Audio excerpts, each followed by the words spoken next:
Alas, Chi Wunshan sighed. He knew that Song Xinyue loved him to the point of sickness, but he really did not expect her to actually be so sick. That kind of scene in the novels and comics practically happened to himself. When seeing the limbs of one's own kind for the first time to a human being, that sense of shock was tremendous. Right now Chi Wunshan's mind was constantly floating with the scene of the first sight of that hand. Whether he wanted to or not, he couldn't forget it anymore. He tried to play a few games, not to say it helped, but as soon as he put the phone down, the memories came flooding back like an ebb and flow. Knock, knock, knock, knock came the sound of knocking on the door. Song Xinyue was here. Chi Wunshan then got up from the sofa and went over to open the door. Clank. Daydreaming about me is hero. Hey, Fumiyama. Your face, why do you look so drained of energy? Ha? Nothing, come on in. Aha. Song Xinyue took off her jacket, put on her slippers, and sat on the sofa. Hey, Wunshan, have you finished eating already? Oops, I'm late. I was thinking of saying I'd come later so I could eat the meal you cooked for me again, but it's a pity. Is it noon already? Chi Wunshan realized that it was already noon. Wunshan is so lost without me. Ha, you even forgot the time. Ha. Ha ha ha ha, that means you haven't eaten yet. Quickly make it for me. I'm hungry. Song Xinyue crossed her arms. No, I, really, don't have much of an appetite for food. Strangely enough, this stomach is empty after vomiting all the things in it, but there is no appetite until now. It's not a good idea not to eat, and besides, I haven't eaten yet. You can't bear to see me starve, can you? Fumiyama, so big deal. Let's just go to the buffet tonight. It's just as well not eating. I really don't have much of an appetite. Song Xinyue's eyes rolled. Well, that's fine. I'm sure I'll be able to eat my way back then. Aha. Chi Wunshan sat down. Wunshan, your face looks very wrong. Moreover, you're cold to me. What's wrong with you? Song Xinyue was a little worried and a little angry. Ha, it's nothing. Just a bit of a shock. People are still a little confused right now. Because of that hand? Wunshan still doesn't understand me, and he needs to have a good chat with me before he understands? Song Xinyue's eyes tightened on Chi Wunshan. Alright, then what does Wunshan want to talk about? Chi Wunshan took a deep breath and spoke. The traces are all taken care of, right? It won't be seen by anyone, right? He thought of many questions, but he wasn't sure himself why this was the first one he asked. The first concern was Song Xinyue's well-being. Song Xinyue froze, then smiled again. Don't worry, Uncle Wang and the others handled it absolutely flawlessly. Nah, it looks like my love for him is not destined to be an empty one yet. You do realize that this is against the law, right? This is killing people. Are you really not afraid? Chi Wunshan's eyes were filled with shock. Wunshan, why are you reacting so strongly? Just don't worry. It's fine, for your sake. I don't care about that. Moreover, that person, death is not worth it. I didn't ask you to do any of that either. Although he is quite an asshole, but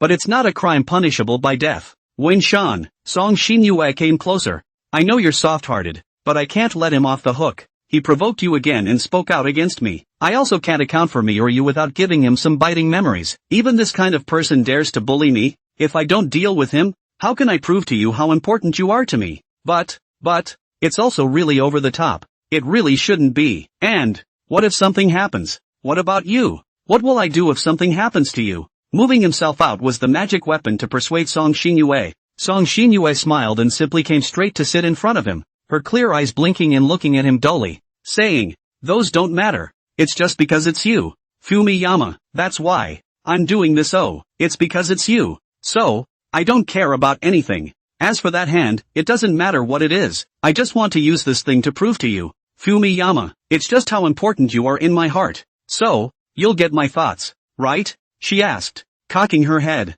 Ugh, copy that. It's just, too scary. Chi Wunshan misplaced his eyes, a little afraid to look at her. When you're able to completely understand my heart, I'm sure you won't feel that way. Song Xinyue came to him unrelentingly. Wunshan, don't not look at me, okay?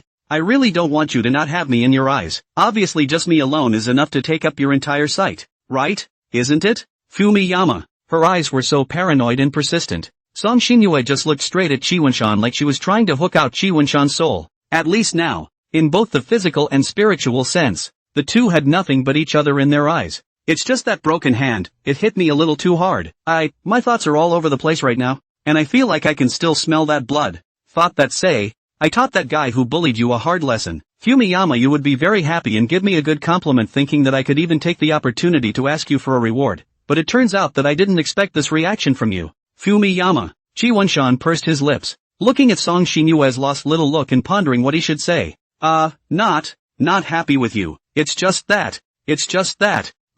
Don't be so aggressive in the future, okay? Not again. Humph. I didn't even make you happy like that. I must not have done enough to make you like that.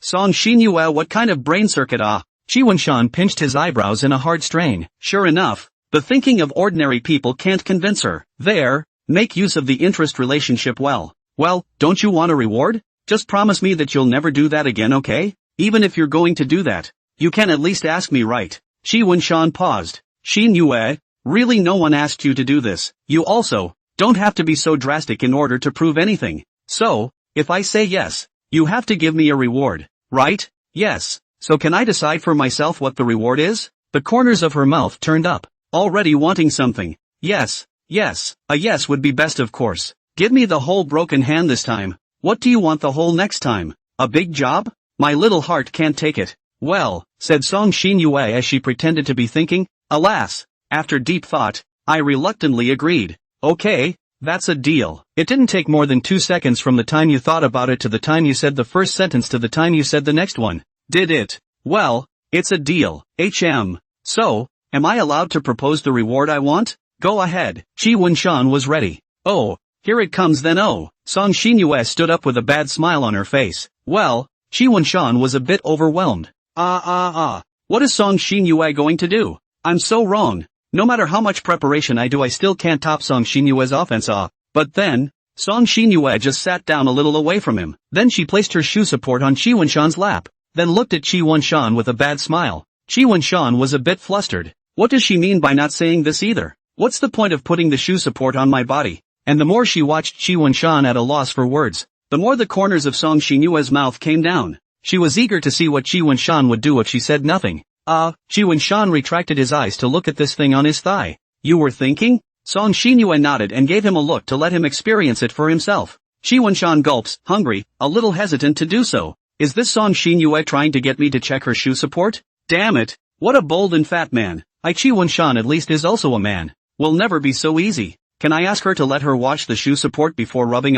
This direct, go down. My heart momentarily diaphragm. Wunshan? What are you staring at? Hurry up. The reward I want isn't for you to stare at me blankly. Or, do you want to back out? Song Xinyue urged. Well, what is it you want me to do? Chi Wunshan decided to ask directly. Guess what would be most to my liking? Most pleasing to me? Wunshan wouldn't even be able to do that. Would he? Okay, I'll take a guess then. Chi Wunshan thought, well, the big deal is to say that I will go rinse my mouth in a while. Chi Wunshan's I will not be defeated by these trivial matters does not exist. So it was that Chi Wunshan's fingertips gently pinched the fabric of Song Xinyue's shoe support and peeled it out from the top down. Her feet were still the same as the last time she saw them, white and soft, looking very tempting. He tossed the socks aside and cupped her shoe supports, and as she watched Chi Wunshan's series of actions, Song Xinyue's smile grew even wider. She was still a little shy up as she waited for Chi Wunshan's final step. Ha. You? What are you doing? Song Xinyue couldn't stop laughing, and hastily drew the shoe support back, looking at Chi Wunshan with a bit of annoyance and a bit of aggression in her eyes. But more in the eyes is actually love, oh so much. Thanks to Song Xinyue's phrase, the most in line with my heart, the most can make me happy, gave Chi Wunshan inspiration. Let's not talk about whether or not it's to my liking. You can just say whether or not she's happy.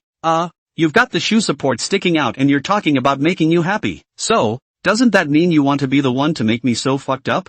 Chi Wunshan spread his hands in feigned innocence. Bastard. You clearly understand everything. You're just playing dumb. Song Xinyue became puffed up. What I want is not like this. What kind of reward is this? Not counting. That? Chi Wunshan stretched over and moved closer to Song Xinyue. Then what exactly do you want? Chi Wunshan moved a little closer, deciding that he couldn't always be teased by Song Xinyue, and that he himself should take back a little bit of the initiative. With me initiating the attack. Let Song Xinyue be shy. Sung Hyunyuan, there's such a thing as throwing yourself into the net? Hua! Did you actually approach me instead of cowering? Humph. Fumiyama isn't always so insensitive. Song Xinyue had a demented smile on her face and looked at Chi Wunshan with rather ambiguous eyes. Chi Wunshan's heart went straight to his head. She hadn't done anything yet, but he already wanted to back out. Song Xinyue is not something he can handle. Oh, Wenshan, you really don't know? Song Xinyue lifted her fade against Qi Wenshan's chest and pushed him back again. And it was held against it like that, with no intention of taking it back. I'm really not sure. Forget it, there'll be plenty of opportunities later. Just rub my shoe support lines. I've been running around all morning trying to get you a present. And someone didn't even bother to prepare me some lunch or something, and my feet are sore as hell. Alright, this will be rubbed. I also hope that you, Lord Xinyue, will forgive me? Okay. You want me to spare you by rubbing your shoe support? That won't do. Later on when, never mind. I won't tell you. Hurry up and rub it. Oh, Qi Wenshan acted as a pedicurist, pressing one at a time. What did I just hear? Qi Wenshan somewhat doubted his ears, since his technique was quite amateurish. He couldn't grasp the strength well and easily pinched Song Xinyue. He looked at Song Xinyue with slight confusion. You're still looking at me. Use some good strength. I didn't want this. It hurts a little. It's uncomfortable. Song Xinyue became even more shy and waved her fists in annoyance. Oh, sorry I'll be more careful. Humph. I think you're just specialized. Damn it, Fumiyama. If you screw up like this, don't blame me later. Qi Wenshan gathered some strength and carefully pinched her. Although Song Xinyue was still in some discomfort, she was already able to keep quiet. Okay, and this one too. You oughta run away before you're done squeezing. Ooh-hoo, right away. He removed her socks again. I'm not a professional, so you're looking for me to rub the shoe supports to get comfortable. It's precisely because it's you that I'm willing to let you pinch. Don't be insensitive. Song Xinyue set up her arms. What kind of reason is that? Qi Wenshan pinched again. Humph. Don't worry so much about what I'm willing to do.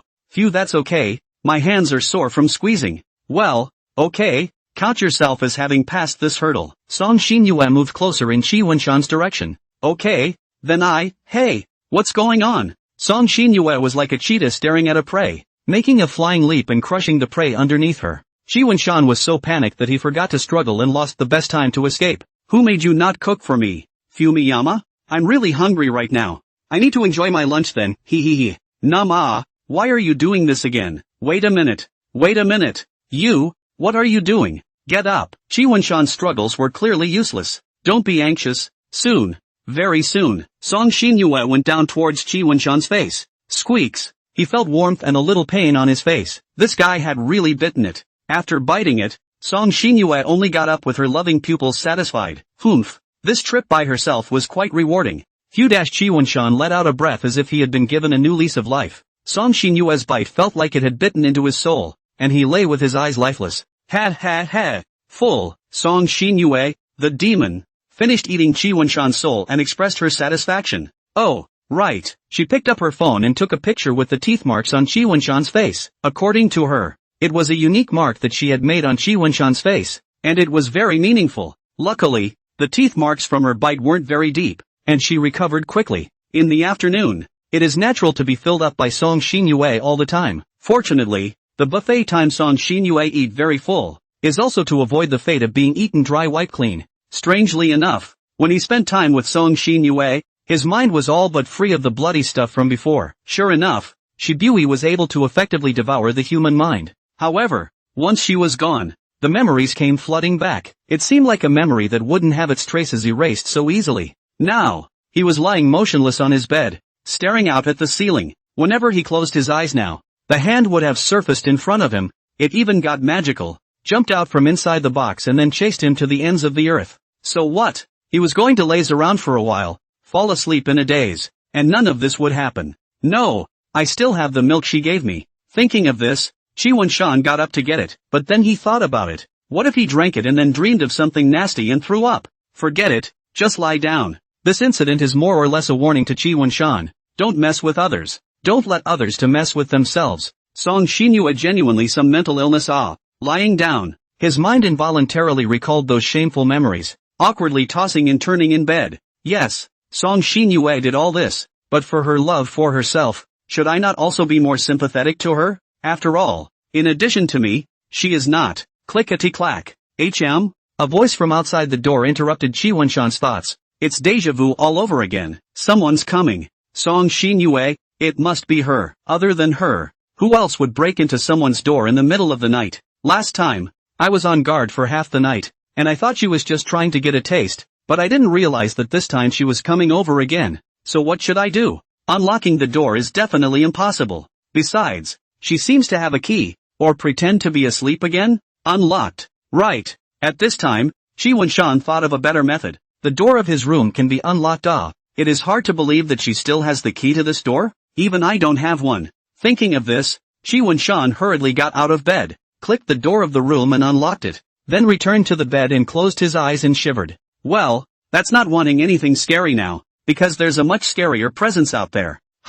Is there movement in his room? Song Xinyue walked in lightly. Now she was already completely unconcerned about hiding her footsteps or anything, just like returning to her own home. She took off her clothes and hung them up, even changed her slippers. It's also oddly polite. She seemed to hear a clicking sound coming from the door of Chi Wunshan's room, and the sound of stepping on the floor. But right now, her own house was being quiet. Not a sound at all. Song Xinyue shook her head. Presumably she was hallucinating. Forget about that for now. There were more important things. Hey, Wunshan, here I come. If you see something like that during the day, will you have nightmares at night? Don't be afraid. I'll be right there to coax you. Hey, what's going on? Song Xinyue put her hand on the doorknob, twisted it down, and then pushed it again. As a result, the door didn't open as expected. She twisted it multiple more times, making sure it just wouldn't open. Why did he lock the door? What's going to happen now? Chi Wunshan in the room lay on the bed, perked up his ears and listened carefully to the movements outside. When the door handle made a twisting sound, his heart really tightened. Luckily, the door didn't open and he breathed a sigh of relief. There was no movement at the door, and it was clanking outside. So I don't know what Song Xinyue was doing. Now you won't be able to get in. Chi Wunshan was impressed by his own cleverness and resourcefulness. I guess she couldn't get in and would leave in a while, so I was able to get a good night's sleep tonight. After lying on the bed for a while, the sound from outside faded away. So it looks like it's gone. Wait a minute. That sound from before. Now that I think about it, how it kind of sounded like a window being opened. Damn it. Why did Wunshan unlock the door tonight? Song Xinyue sighed at the empty door. What can we do now? Is it hard to just leave tonight? No. Giving up is not my style. How can I let go of such a great opportunity so easily? Song Xinyue then began to think about finding some other way. The kitchen window she came to was next door to Wunshan's room. Looking out the window, a bold idea sprang to her mind. The rental house Chi Wunshan rented was on the 3rd floor, and beyond the window was the roof terrace of the front room, with a safe space to move around. Song Xinyue decided to try and get from here to the window of his room and flip in. I cry to death. Even if it's a window, do not give up, but also to see the sweetheart one time. Raimu. Hey shoo. Ouchie. The window was just perfect for her to flip out. It was practically tailor-made for her. Now that Song Xinyue had arrived on the platform, the next thing to do was simple. She went to the window. The curtains were drawn and she hadn't been able to see inside. It wasn't a lot of work though. Just pull it back. The window she pushed open with all her might and pulled back the curtains. Hey. Found you, just restore it when you leave. Chi Wunshan heard movement outside the window, and the curtains seemed to have been pulled back. His eyes opened a small slit and looked over. Outside the window was her beautiful face. Near the Mid-Autumn Festival, bright moonlight although convergence of a point, but her beautiful face in the moonlight under the reflection still looks more charming and moving, as if the Chang'e blessed general. Chi Wunshan was so shocked by this beautiful scenery and beauty that he couldn't speak, and his heart was beating abnormally fast. He couldn't help but appreciate it. My ass. Don't look at this author's description of Song Xinyue at that time as very good looking. Well, indeed very beautiful. But, no matter how good looking, you lie in bed in the middle of the night, and then open your eyes to find someone looking at you outside the window. It's strange not to be scared and confused. He guessed he was just too dumbfounded to scream out in shock. He was so scared that he hurriedly closed his eyes. He was never expecting that Song Xinyue would actually climb the window and come in. It was too scary. Then he heard the movement of climbing. He imagined the scene in his mind as she climbed. This was a living, breathing Sadako, only that the person climbing was the TV. Song Xinyue was climbing the window frame. Hey shoo. Who this coming in for a trip can be really hard. He. Song Xinyue patted her body. Aya, Wunshan, are you touched that I went over the mountains like this for you? Chi Yunshan didn't dare to move a muscle, listening to the footsteps. He felt that Song Xinyue was getting closer and closer to him. Fumiyama so cute. His own face could already feel some of her spit. Chi Wunshan gulped nervously. He really didn't know what Song Xinyue was going to do to him. Hey, you think I can't get in if you lock the door? Little fool. When this statement came out, it gave Chi Wanshan a shock. It's hard to believe that she heard the movement of my locking the door? She already knows everything. Chi Wanshan's heart was in a mess at the moment. If she really knew that I wasn't asleep at all and had locked the door, then why hasn't she exposed me? What does she want to do? Murphy, she's going to tickle the soles of my feet too? Then watch me wake up from the tickling and laugh. Damn Song Shin Yue, so vindictive. Not just tickled you a little bit of it, actually want to retaliate back in the middle of the night. Best episode of reading comprehension. The exhale on his face was getting heavier, and he felt Song Shin Yue's face right in front of his eyes. What if she was about to do it? What to do? Chi Wanshan was a little hesitant. Should he simply open his eyes and pick a fight with her? Anyway, she is also clear about everything. Rather than being tortured by her and still bitterly endured, it is better to break the pot. Yes, obviously she was the one who broke into the private house at night. I'm obviously a more dominant party. Thus, Chi Wanshan opened his eyes and locked eyes with Song Shin Yue's infatuated eyes. Hey dash. The scene was very exciting for a while. No, the scene was very awkward at one point. Song Shin Yue also never expected Chi Wanshan to open his eyes, which scared her as well. What's going on? What's going on here? Why is he awake? It's not right. Didn't he drink? Song Shin Yue's brain recalled the previous cell phone screen at high speed, showing that there was indeed a carton of milk being picked up.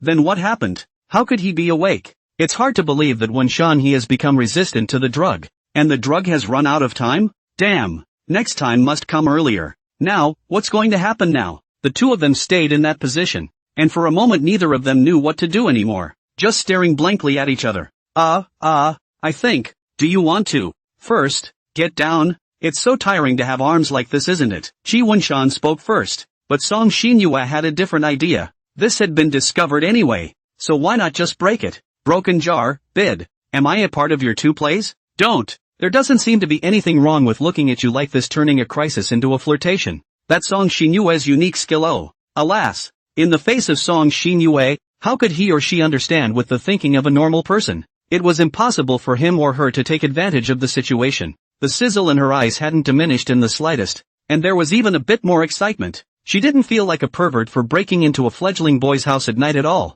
Instead, she was still getting excited from being discovered. He also saw Song Shin Yue gulp. No way. You've eaten a lot at the buffet. And you're still hungry? No. Why are you breaking into my house in the middle of the night? Oh, what's wrong with that? We're on such good terms. I'm not stealing. I'm not robbing. I'm just here to see the person I care about the most. So what's wrong with that kind of behavior? Fumiyama. Song Shin Yue wore a smile on her face, and her leisurely voice seemed to have magical powers, taking back the initiative as soon as she opened her mouth.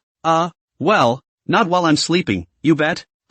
Is this you sleeping? Aren't you wide awake here? So reasonable that for a moment I couldn't refute it. Well, let me put it another way. Don't come in the middle of the night at bedtime. Right, it's late at night, so you sleep well. Right, and get refreshed for tomorrow. And the second half of the sentence. A lone man and woman sharing a room, and learning the lesson of the battle of the entranceway. Locking the door.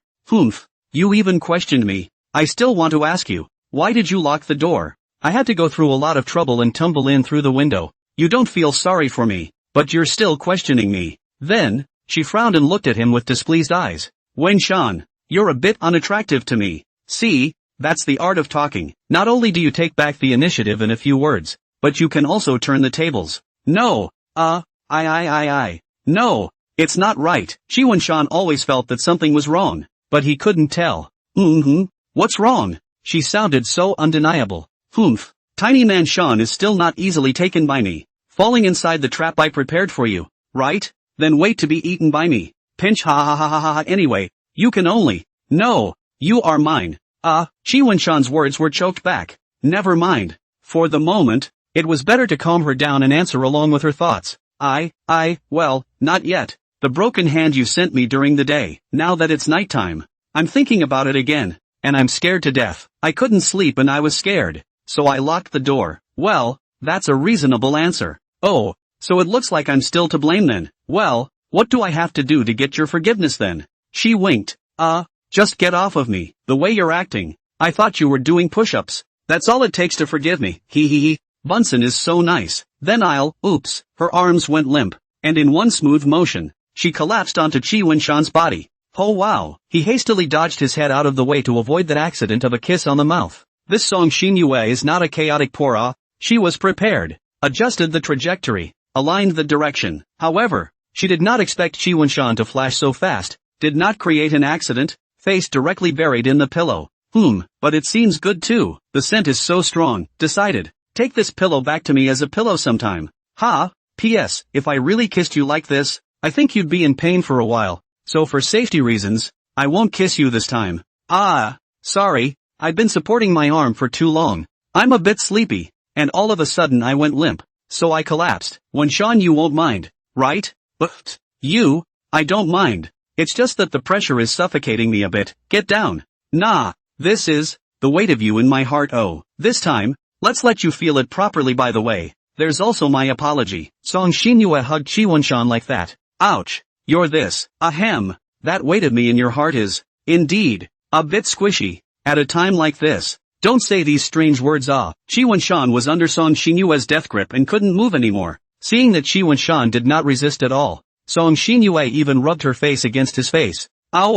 Comfortable pinch. Wunshan is too good, right? Such a good Wunshan must be loved by my mouth and teeth. Chi Wunshan was less comfortable, with a helpless face, pondering in his head how to get Song Xinyue down. What would have happened otherwise? He couldn't even begin to imagine. ///////. Moreover, you're still climbing in through the window. How troublesome and dangerous that is. In the future, you definitely can't do that, okay? I don't want to be like this, but I can't get in because you locked the door. Wunshan, if you feel sorry for me, don't lock the door from now on, okay? She ordered with a little bit of aggression. Besides, I'd rather roll over a window than come to you. Instead of thanking me, you reprimanded me. Where did I? He was helpless, stuck with Song Xinyue. He was clueless about his love for her. She hugged even tighter. Chi Wunshan felt that at this moment, it was like his future life was going to be like this, bound to suffocation by Song Xinyue's overflowing love. Well, it's quite good, and it's quite comfortable. Now big head and little head are in agreement. Still weaseling. Wunshan, you are really a little fool too. You really think that I can't get in by unlocking the door? My heart. It's not a door that can be blocked. Looks like there's only one way to get her down. Why don't you get off of me and show you something nice in exchange? What are you looking at? Chi Wunshan managed to pique Song Xinyue's curiosity too. A mid-autumn festival gift? Shouldn't it be tomorrow? Wunshan is in such a hurry to express his love to me. Well, you get up and I'll sue you. First you say what you're going to show me. Surprise. Song Xinyue's eyes were filled with skepticism. Wait, Tim suitably searched Chi Wunshan's face for a moment, and there was no to the smell of lies. What are you doing? Chi Wunshan instantly panicked. Testing your sincerity. Well, it seems you have no intention of deceiving me. She also barred her mouth as if she was savoring a meal. I'm giving up my precious posting time, so what you show me better satisfy me, or else, I'm going to get angry. Song Xinyue warned. Yes, definitely. Well, I've made that promise. Can I come down now? Okay. She came down reluctantly. Chi Wunshan was finally able to breathe air freely, and he took a deep breath. After a moment's reprieve, Chi Wunshan sat up and put on his slippers and went down to the floor. Song Xinyue's eyes never left Chi Wunshan's body for a moment, as she stared at her prey, guarding against any possibility of him sneaking away. He walked towards the door and wanted to turn on the light. However, Song Xinyue quickly stepped in front of him to stop him. What do you want? You want to run away? That's not allowed. There was something dangerous in her eyes. Just wanted to turn on the lights for a bit to make it easier to find things. He scratched his head. Oh, let me turn it on for you then. Cover your eyes. Then she pressed the switch, and both of them adapted for a while. Song Xinyue remained standing there, guarding the door. Don't get any ideas. You unlocked the door yourself. I'm just standing here. That's all. Now, look. I wasn't trying to run either. Where could one run to? He had long since been unable to run out of the palm of Song Xinyue, the great Buddha, and he hadn't just been crushed under two mountains just now. Chi Wunshan rummaged around, rummaging in the east and searching in the west. Song Xinyue was a little impatient again, ready to give him another minute. Cannot find words. If he can't find it, he's coaxing himself, and if he doesn't listen, Chi Wunshan will be dealt with by the family law. Still no luck? Right away. It should be right here. Chi Wunshan turned out a spare key to his house. Here, the key to my room. From now on my door will always be open to you without a lock. He handed it out. To do this kind of behavior of drawing Song into the room, or just entering the room, it is really not Chi Wunshan who is stupid. Originally, Song Xinyue entering her own home was the same as going back to her own home. Giving her the key or not made no difference. It would be better to do so and still please her a bit. Hey, Song Xinyue froze, but still picked it up smoothly. What do you mean? Her puzzled and excited eyes looked at Qi Wunshan. This is his key. Song Xinyue was also not expecting that the day to get his real key would come today. Isn't it obvious? You've got the keys. So, you're saying that I can just come in, right? Song Xinyue's tone became a bit agitated. Yeah, but well at least don't come when I'm sleeping. Oh, Song Xinyue selectively deafened and ignored the second half of the sentence. Hey, that's what you said. The wiretap in his room should have recorded it for me. Now there's evidence. It's impossible for Wunshan to deny it. What? What about the second half of the sentence? You ask? We'll just cut those out when the time comes. Well, I said that. He felt that Song Xinyue's eyes had an indescribably strange look. So strange. Why was she smiling? What do you want to do in the future? Can be convenient or very difficult. What does Fumiyama mean by giving me this? If you think about it, he's already fully recognized me. Is he giving me this to express his feelings? Hey, Fumiyama is really good at this. Then, as the one who receives the gift, I'll make myself at home. Oh, then I'm really happy that Wunshan gave me such an expensive gift. Song Xinyue seemed to be exuding a strange aura. How should I put it? This face is getting redder and redder. The corners of my mouth are not coming down at all. And why does it seem like steam is coming out? And that damn loving pupil. Qi Wunshan felt that he was somewhat in song. Ahahaha, it's good that you're happy. Qi Wunshan took 2 steps back. But where was there a way back for himself? Well, I'm happy. Oh. Well, then, you should hurry home to bed with this happy feeling. It's getting late, isn't it? The initiative isn't yours. And you're bringing up ideas for the other side. Obviously. Song Xinyue did not agree. Not yet. Some things remain to be done. And I thank you for the gift yet too. Are you going to? Hey. Well. Song Xinyue turned off the lights. And both of them went dark. But Song Xinyue could find him just by feeling. He took a few quick steps forward. His goal very clear. His lips. On the cell. Yes. It was nothing more than the squamous epithelial cells on her lips and his lips touching each other. Even if they were both awake right now, it wouldn't count as a kiss. First kisses must be saved for the day of confession at the cultural festival. Probably. It should make it in 70-80 plus chapters. Should be fine. Song Xinyue wrapped her arms around Qi Wunshan in order to prevent him from reacting and then backing up onto the bed. Qi Wunshan let out a whimper. He was at a loss for words by this sudden stroke. Never expecting Song Xinyue to kiss him. Hey, don't talk, just be quiet, okay? Just listen to me. No sooner had she separated than she kissed, touched again. Not really a kiss. Qi Wunshan felt his heart beating unusually fast right now, pounding. The brain was running at high speed and couldn't handle the current situation. He thought Song Xinyue was just touching, hugging, cuddling, kissing certain parts or something to the top, but the truth was that she was never satisfied with that. Her goal had always been clear. Just all of him. What do we do now? I can't go in. I can't go out. I can't just reach out and throw myself in. Forget it. Resisting her wouldn't help. So just stand like this and quietly enjoy her love. His arms couldn't help but raise and embrace Song Xinyue as well, and the two of them wrapped their arms around each other like this. After that, Song Xinyue touched enough and separated. But unfortunately, the entanglement wasn't enough to pull any strange threads. The atmosphere had already reached this point. Right. But nothing further happened. Song Xinyue coughed a few times, chatted a few words and left. Qi Wunshan pursed his lips, not knowing what was going on in his mind. After freezing for a while, he went to bed. Blush, heartbeat. Closing my eyes, there was nothing more scary or spooky, and my mind kept going back to that touch I had just had, and I soon fell asleep. Her embrace was both binding and yet reassuring yet. As long as it's not hugging a severed head and mouthing, it's finally just the two of us. It's still cozy. Offer incense to Makoto. A dreamless night. Qi Wunshan slept sweetly, asleep until he woke up naturally.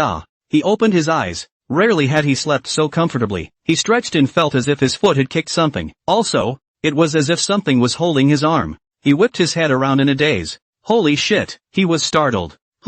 What's wrong? Wunshan, you're awake. Song Xinyue opened her hazy sleeping eyes. Wait, why are you under my covers? He sat up in a hurry and kept some distance from Song Xinyue.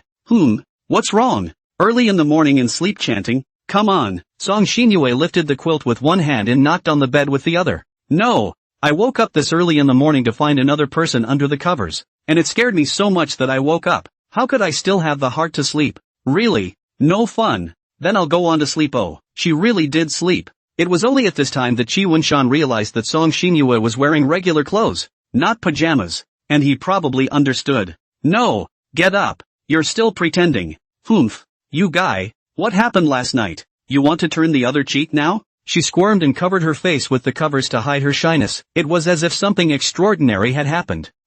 It does seem to be quite overwhelming too. Last night? Didn't I just give you the key, and after you stayed for a while, didn't you leave? Hate it. Actually saying it out loud. I don't know how to be ashamed. Song stretched out her leg and kicked him lightly, then quickly retracted it again. What did I say about being unashamed?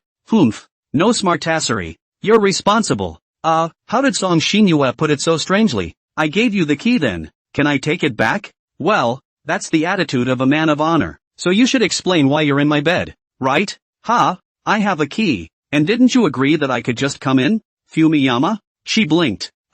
There is such a thing, but you're not supposed to come into my bed in the middle of the morning. So it's going to be at night? Well, it's not impossible if it's what Wunshan asked for. Song Xinyue hemmed and hawed. Don't you take my words in a strange direction. Hey, forget it, do not tease you. I came to bring you breakfast in the morning. See you still huffing and puffing. Just thought to say, lying on your bed to tease you. Ugh, okay, hey. Besides, shouldn't you be happy when the first face you see when you get up in the morning is my beautiful face? Well, isn't that the end of it? Okay, hurry up and get dressed and go out for breakfast. Oh, but neither moved a muscle. Are you going to watch me change here or not? Is it okay? Alas, Fumiyama, you're really something. Then I'll begrudgingly. Go. Get out quick. I'll leave when you tell me to? Obviously you should be the one to listen to me. Hey! Chi Wunshan directly carried her out, then quickly returned to the room and unlocked the door. Damn, it's okay, I can still peek. She tiptoed to the door and with a twist, it was unlocked again. Didn't you say you'd never set a lock on me again? Although he gave me this key last night, it seems that Wunshan is still more or less guarded against me. Nah, but that's okay, the last thing I need is time to discipline you. I am out. Chi Wunshan quickly straightened himself out and walked out. Well, come back soon for dinner. There's still things to do later. Where are you going to play? Not play. In a minute you clean up that room and then I'll bring my stuff and stuff. I didn't get it. Fool, I'm coming to stay with you. Blah, blah, blah, blah, blah, blah, blah, blah, blah, blah, blah. Why do you want to come over all of a sudden? You've given me the keys, so it's easier for me to move in here, so I don't have to run both ways. No, how inconvenient for those two to live together. And it's not very nice, is it? What? You all gave me something that important last night, and now you don't want me to live in it. Don't want to be responsible? Where are you going with that? Anyway, I just came by to give you a notice. You just count me as a shared roommate, and I'll pay your rent, okay? Satisfied now? It's really not about money. If I let Song Xinyue live in, she can attack me 7 times a night. Ouch. I really underestimated Song Xinyue's ability. I gave the key out last night, just thinking to say that it would be easier for her to come in if she wanted to, but I never expected Song Xinyue to directly open up a new track and live in. Should I say she's really something? Then isn't it over? Hurry up and come over for dinner. You really do always have a new trick up your sleeve for me. Ugh. Okay. He pulled out his chair and sat down. Don't look at him sighing. But soon he was relieved. Living, cohabiting with a beautiful girl like Song Xinyue, it wasn't like he was at a disadvantage. So what was the point of sighing? Look at you. If there's something in your heart you just can't get past, here, then come and sign this. Song Xinyue pulled out a piece of paper that she had prepared earlier. What's this? Chi Wunshan took it and looked at it. Between the two of us, our lips accidentally bumped into each other last night, causing great mental damage to me. Therefore, student Chi Wunshan must take the corresponding responsibility. Quasi-boyfriend contract? Right. Once you sign this, you're my boyfriend to be. Since we have this relationship, it's just normal that I'm living in it, right? That's so groovy I can't believe I didn't know where to spit it out for a moment. Why is Song Xinyue making up new words? Quasi-boyfriend? Is she confessing to me or not? Since you can't say anything, sign it quickly. Really? Pull yourself together. This is a crucial day for us to further our relationship. Fiancé, I know this stuff. And what is this prospective boyfriend of yours? And this contract of yours? It's a completely unequal treaty. To Li Hongjiang, Li Hongjiang are thinking before signing the kind. But this world does not have the Qing dynasty, nor Li Hongjiang. Like this these whatever. 1. Must be with her for more than 8 hours a day. 2. Not allowed to accept gifts from any other girls. 3. No socializing with other girls. 4. Debrief anywhere without her. 5. The cell phone password must be told to her. And any chat records are not allowed to be deleted. There are many more, adding up to a total of 21, and they are all restrictions on him, with violations of the right to personal liberty written between the lines. Well, but it's not like you can't do it yourself is all. Where's the inequality? Aren't you my quasi-boyfriend after you sign? I think so. It's not inconvenient for me to have you living here. Diaphragm. So, we don't have to sign this contract. I'll help you move in later. That's okay. Then bring it back to me. Here, why are you suddenly so nice? I also did not expect Wenshan you actually so anxious. The original want to directly sign the contract of permanent boyfriend? Alas. Also who called me so charming it? Really can't do anything about you. In a moment I'll draw it up. No, you've got it all wrong. Where did you misunderstand? I think you just don't want to be responsible. It's all like this. Song Xinyue pointed to her mouth sheepishly, but it should have been feigned shyness. Alright, you hurry up and eat. Only when you're full will you have the strength to work. And you'll have to be my laborer in a while. Alas, Qi Wenshan was helpless. This Song Xinyue didn't give a chance to speak at all. Yes, I almost forgot. I still have to feed you the first bite. Open your mouth. Still a good breakfast time too. Song Xinyue hummed a pleasant little tune. Is there such a thing as being happy? Isn't it just moving something? Yes. I'm really excited just thinking about the next time I'll be living with you. Wenshan. She had a bad smile on her face as Qi Wenshan. It's fine for you to come over and stay, but can you leave a little bit of my personal space? Qi Wenshan prayed, giving her an order that would never work. Personal space? With our relationship, you actually want that? Fumiyama? She sounded a bit displeased. I'm just begging you. Is it because you think I can't fill your personal space? Don't worry. I'll take good care of you. Haha, well thanks for that too. Look at your pathetic little self. If you perform well, it's not like I can't give, as long as you give me peace of mind. Wenshan, these aren't out of the question. Okay, I promise to put you at ease. Hey, praying still works a little bit. I can see how you behave, but the final explanation belongs to Song Xinyue. Then he began to concentrate on moving things. Qi Wenshan also accepted this reality. Sooner or later he was going to live with her anyway. Wenshan, help me look for that drinking cup I always use. I don't know where I put it. Song Xinyue was putting something inside the paper box. Oh, good. Cups, where did it go? Qi Wenshan rummaged through a few cabinets and couldn't find it. Yes, could it have been put in the pocket next to her book bag? But in that case, it would have to go into her room. However, it wasn't good to enter her room without permission. He glanced at Song Xinyue, who was busy. Never mind. I'll just go in quickly and just come out after taking it. With that thought, he opened the door to the room and went inside. Book bag, hey. Qi Wenshan froze as he looked at what was plastered on the wall. It was surprisingly full of all his photos. All kinds of times, all kinds of scenes. He felt bad, then saw the school bag. And sure enough the cup was tucked in the pocket of the bag. Then he hurriedly had to take it away and leave, as if he hadn't seen anything. Yikes, some of my little secrets. It seems like they've been discovered. This is a big deal. Qi Wenshan had just touched the water cup when Song Xinyue's voice came from behind him, and his body froze. Then the door was closed, with another click. This time, however, it was locked by Song Xinyue. Qi Wenshan frowned. Today this shit can be a lot of forget it, hard to go on. Here's your water glass. I came in to look for it. I didn't move anything. I didn't look at anything. Don't be mad. Well, I know, and I'm not mad at you. So, get out. Why else would you lock the door? Right. Ha. He gulps. But what about Wenshan seeing some of my little secrets? Shouldn't I explain them to you? No, it's not necessary. It's just some pictures. No big deal. I don't mind at all. Just some pictures? Looks like you still haven't gotten it right. Alas. It's just as well. Wenshan has always been stupid. Song Xinyue walked over to a photo and stretched out her fingers to rub them delicately on it, revealing a sweet smile. This one is the first picture you took of me? Above Song Xinyue compared scissors, her smile still somewhat collected. You still have pictures from this early. Wen-san, do you know this one? Where you took this picture of me? Delivery question. But Qi Wenshan really couldn't remember where it was photographed. He had almost forgotten that there was such a thing. Maybe, was it taken at, North River Park there? Maybe, I don't remember. Ha! Chi Wenshan's jaw dropped in shock. Together you didn't know either. Surprised, aren't you? To think, I don't value you enough to forget where the first picture was taken.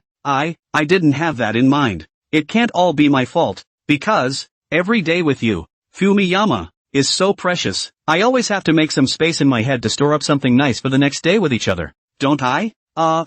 Yeah. But, again, those memories from before were so good, and I don't want to throw them away. So guess what I did? She looked straight and dead at Chi Wenshan, her eyes very manic at the moment, her body leaned forward, her hands clenched, her nails deeply embedded in her palms, coupled with that smile. Only sick could describe her current condition. So you're just going to film all these memories for your records? And then stick them on the wall and look at the memories? Right. Ha, that's why each one is precious to me. One less would mean that it would be hard for me to recall that precious memory with you. That you're still pretty good at the whole thing, huh? Well, that's certainly a good way to go about it. But then again, it's not enough. I have some more ways. Do you want to guess what they are? Song Xinyue stepped closer, the smile on her face looking more and more bizarre and beautiful. What is she up to with all this pretense?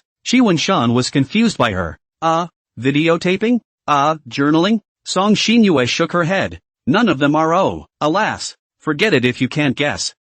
Combined with the fact that you weren't planning on telling me either. Then you told me. Woman, you successfully piqued my curiosity, Fog. Well, okay, I'm done explaining all this to you, but I can't let you go yet. There's something else to show you. She came to the drawer again and pulled it open. Chi Wenshan saw that there were all sorts of things neatly arranged inside. There were quite a few things inside that looked familiar to Chi Wenshan. This trip Chi Wenshan is also considered to be a long time. He knows that Song Xinyue is a sickly girl, and now comes to seem that it is indeed very sick. Song Xinyue clicked through one by one, but didn't find what she wanted. Well, it's not here. Oops, I forgot that I've already taken them all. What are you looking for? A scarf. The one you gave me for Valentine's Day. Oh, that one. This one. Of course, he was impressed. Sent over the summer vacation. Song Xinyue couldn't have been happier when she received the gift, even though she had asked for it. This weather is turning cooler too, and I can finally wear it.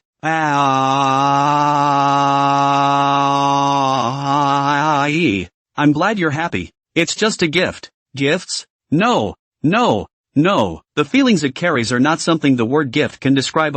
It was as if she was caught in a vision. When the time comes, you'll put a scarf on me with your own hands, and the two of us will hold hands together, and you'll be right by my side for all eternity. She smiled, her eyes getting misty. How can something like this be described as a gift? Isn't it, Fumiyama? You're looking forward to such a scene just like me, right? She also pressed her finger against Chi Wenshan's lips.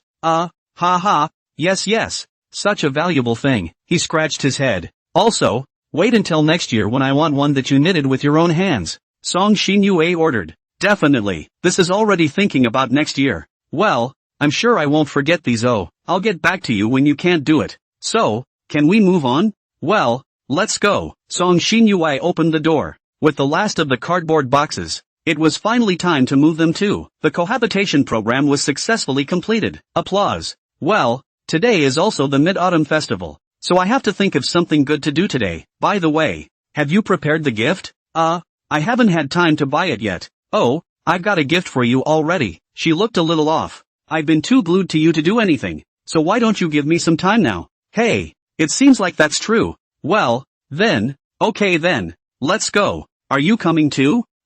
He hastily added again. I mean, you might not be so surprised if you see what the gift is, right?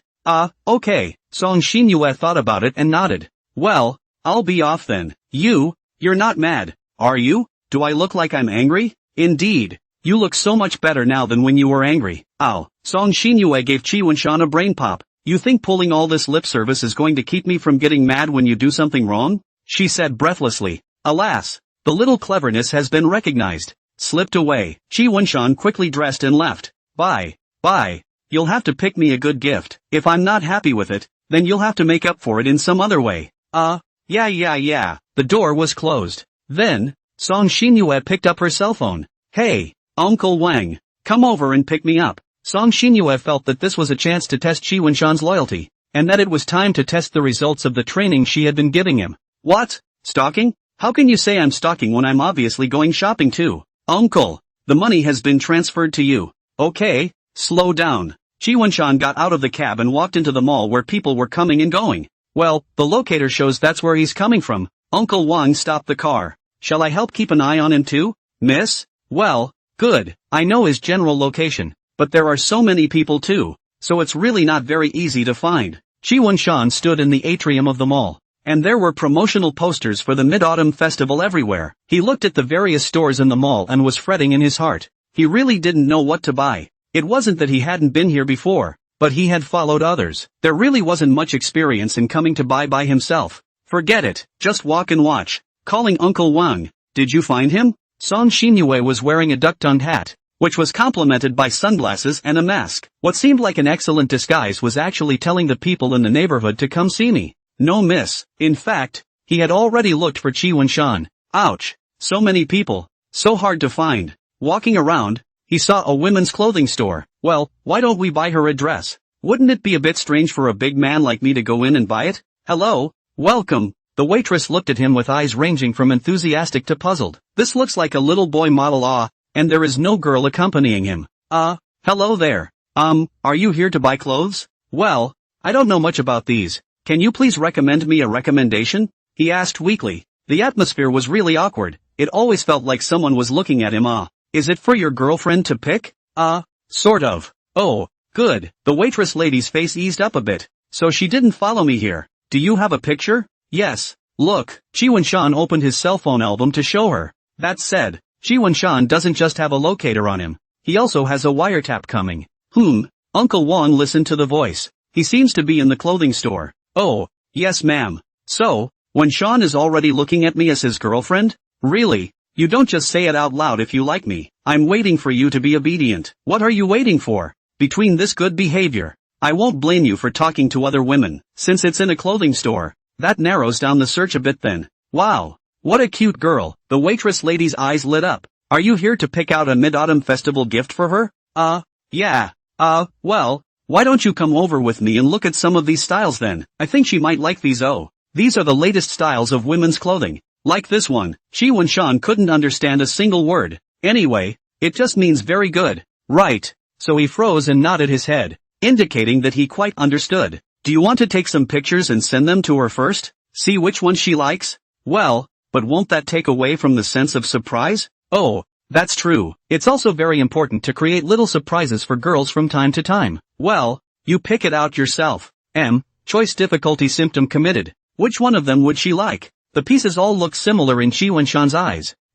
Anyway, Song Xinyue looks good in anything. Well, full stop. This one's fine then. He pointed. Okay, so what size does she wear? Wait. I don't think I know her dress size. It's just embarrassing. I can't just go and ask. Then wouldn't she know I'm going to buy her clothes? Well, I don't seem to know what size she wears. The waitress smiled awkwardly. Well, why don't you go ask? Or you can pick out another gift for her. I'm so sorry to bother you. He scratched his head in embarrassment. It's fine. It's fine. The first one failed. And Chi Wen-shan came out empty-handed. Uncle Wang? Uncle Wang? I think I saw him. Right there on the second floor at that One Wish plastic clothing store. Okay, I'll go take a look. Butler Wang moved off because Chi Wen-shan was going to the next store. Damn it. Fumiyama actually doesn't even know the size of the clothes I wear. Looks like I'll have to find an opportunity to hint to him in the future. No more not knowing. Chi Wen-shan was strolling from house to house. Wang Butler followed him all the way down the road. And Song Xinyue was searching in a circle. Several times, he came out empty-handed. Chi Wen-shan was never able to make up his mind. Now he was in front of the merchandise cabinet again, looking at the cups in front of him, thinking about whether he should just buy her a cup. Butler Wang couldn't tense up. He didn't want to waste any more time. How can you not be able to pick out a gift after all these trips? Aha! Chi Wen-shan heard a familiar voice. Hey, Uncle Wang? Did you come to buy something too? Don't turn your head. Just pretend you're picking something out. Chi Wen-shan instantly reacted. It was very likely that Song Xinyue was peeking. Have you thought of a gift yet?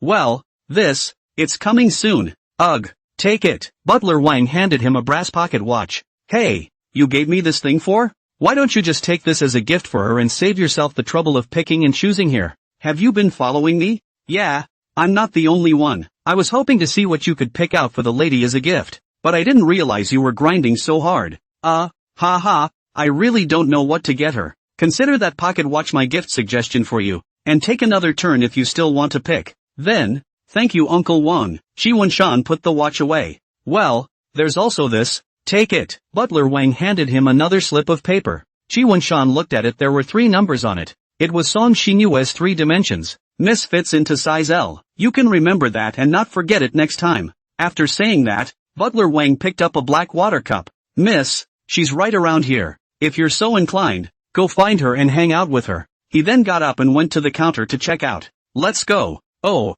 goodbye Uncle Wang. Is she in the neighborhood? Shi Wenshan stuffed the note in his pocket. Then, looking east and west again, he didn't find anyone. Phew, so close. Song Xinyue hurriedly hid. This was just after finding him, and she was almost discovered. Damn it. She poked her head out some more, but unexpectedly just managed to meet Shi Wenshan's eyes. 1 second, 2 seconds, 3 seconds. She shrunk back. It's okay. I'm so well disguised. He won't be able to find me. Wait a minute. Why should I be afraid he'll find out? If I see him, I see him. Thinking of this, Song Xinyue became bold. She poked her head out again, but she couldn't see the Shi Wenshan people anymore. Running that fast? He found me too, didn't he? Ha! Want to run? When have you ever been able to outrun me? Looking for me? Shi Wenshan tapped her shoulder twice. She looked back. Oops. You caught me. I can tell it's yours if you dress up anymore. Alas. It seems that Wenshan is quite familiar with me as well. Song Xinyue put away her sunglasses and mask. I just wanted to come and see if you were seriously picking out a gift for me. If you'd hook up with some girl. If you didn't make me feel at ease enough, I wouldn't. Come on. I've got the presents ready. Want to hang out together now? He held out his hand. Yikes. Fumiyama is actually willing to take the initiative to hold my hand. Then I, of course, am going to hitch up. The two held hands like this. You can hold me tight. Song Xinyue looked happy. You're holding it so tightly, do I still have to? Shi Wenshan bared his teeth, his fingers still hurting a little from squeezing each other. I'm just a little scared that you're going to suddenly let go of my hand and run away. Do I make you so uneasy? Of course, the more valuable something is, the stricter the security measures should be. At least, right now, at this critical time, I absolutely can't let anything go wrong. Then Song Xinyue looked at him. Wenshan, you don't want things to deteriorate to the point where you least expect it, right? Then be obedient. As long as you listen, it's not like I can't lighten up a bit. Shi Wenshan also looked at her, looking at the persistence in her eyes. No need, just let it be. I can accept it. Time is also coming to the night. Noon and afternoon are accompanied by Song Xinyue running around. This mid-autumn festival, she seems to be particularly excited about it. Are you that happy about it? Yeah, it's my first day, in its entirety, spending the night with you. Seriously, no going back to your mom and dad's on this reunion night? I told them, and I went with them yesterday for family time. If I had left you out to dry, Wenshan, you would have cried and fussed. Ugh, so pathetic. I couldn't bear it. It's really not like that. Besides, didn't you also not go back to accompany your parents? Song Xinyue twisted her head around and looked at him with a puff of air. Yeah, I should probably get back to it too. So would you mind unchaining my leg? He lifted his leg and the chain made a jangling sound. It was Shi Wenshan's punishment for failing to play the game in the afternoon. To be chained to his feet and not allowed to go anywhere for the rest of the day. But then again, where did Song Xinyue get the chain? Was it prepared in advance?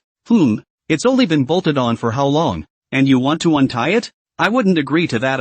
Song Xinyue walked over and cupped his face, smiling heatedly. Ugh, okay, but they won't let me go back either. Saying they want family time for Mid-Autumn Festival and won't open the door for me if I go back. That's good. But Fumiyama's parents are really weird too. But I like it. That said, Song Xinyue students should have his parents' WeChat, right? Do you Rage have any unique insights on ventilating the information? It's fine if you want to keep me on a leash, but give me my cell phone back. I can't even get out of the living room with this range of motion, and I can't do anything while I'm frozen on the couch. True information silos. No. As the first time I spent the night in your house in one piece. Any news anyone can't come to disturb, to leave a good memory only. Song Xinyue refused mercilessly. It's not like I'm talking to anyone else. I just want to play the game.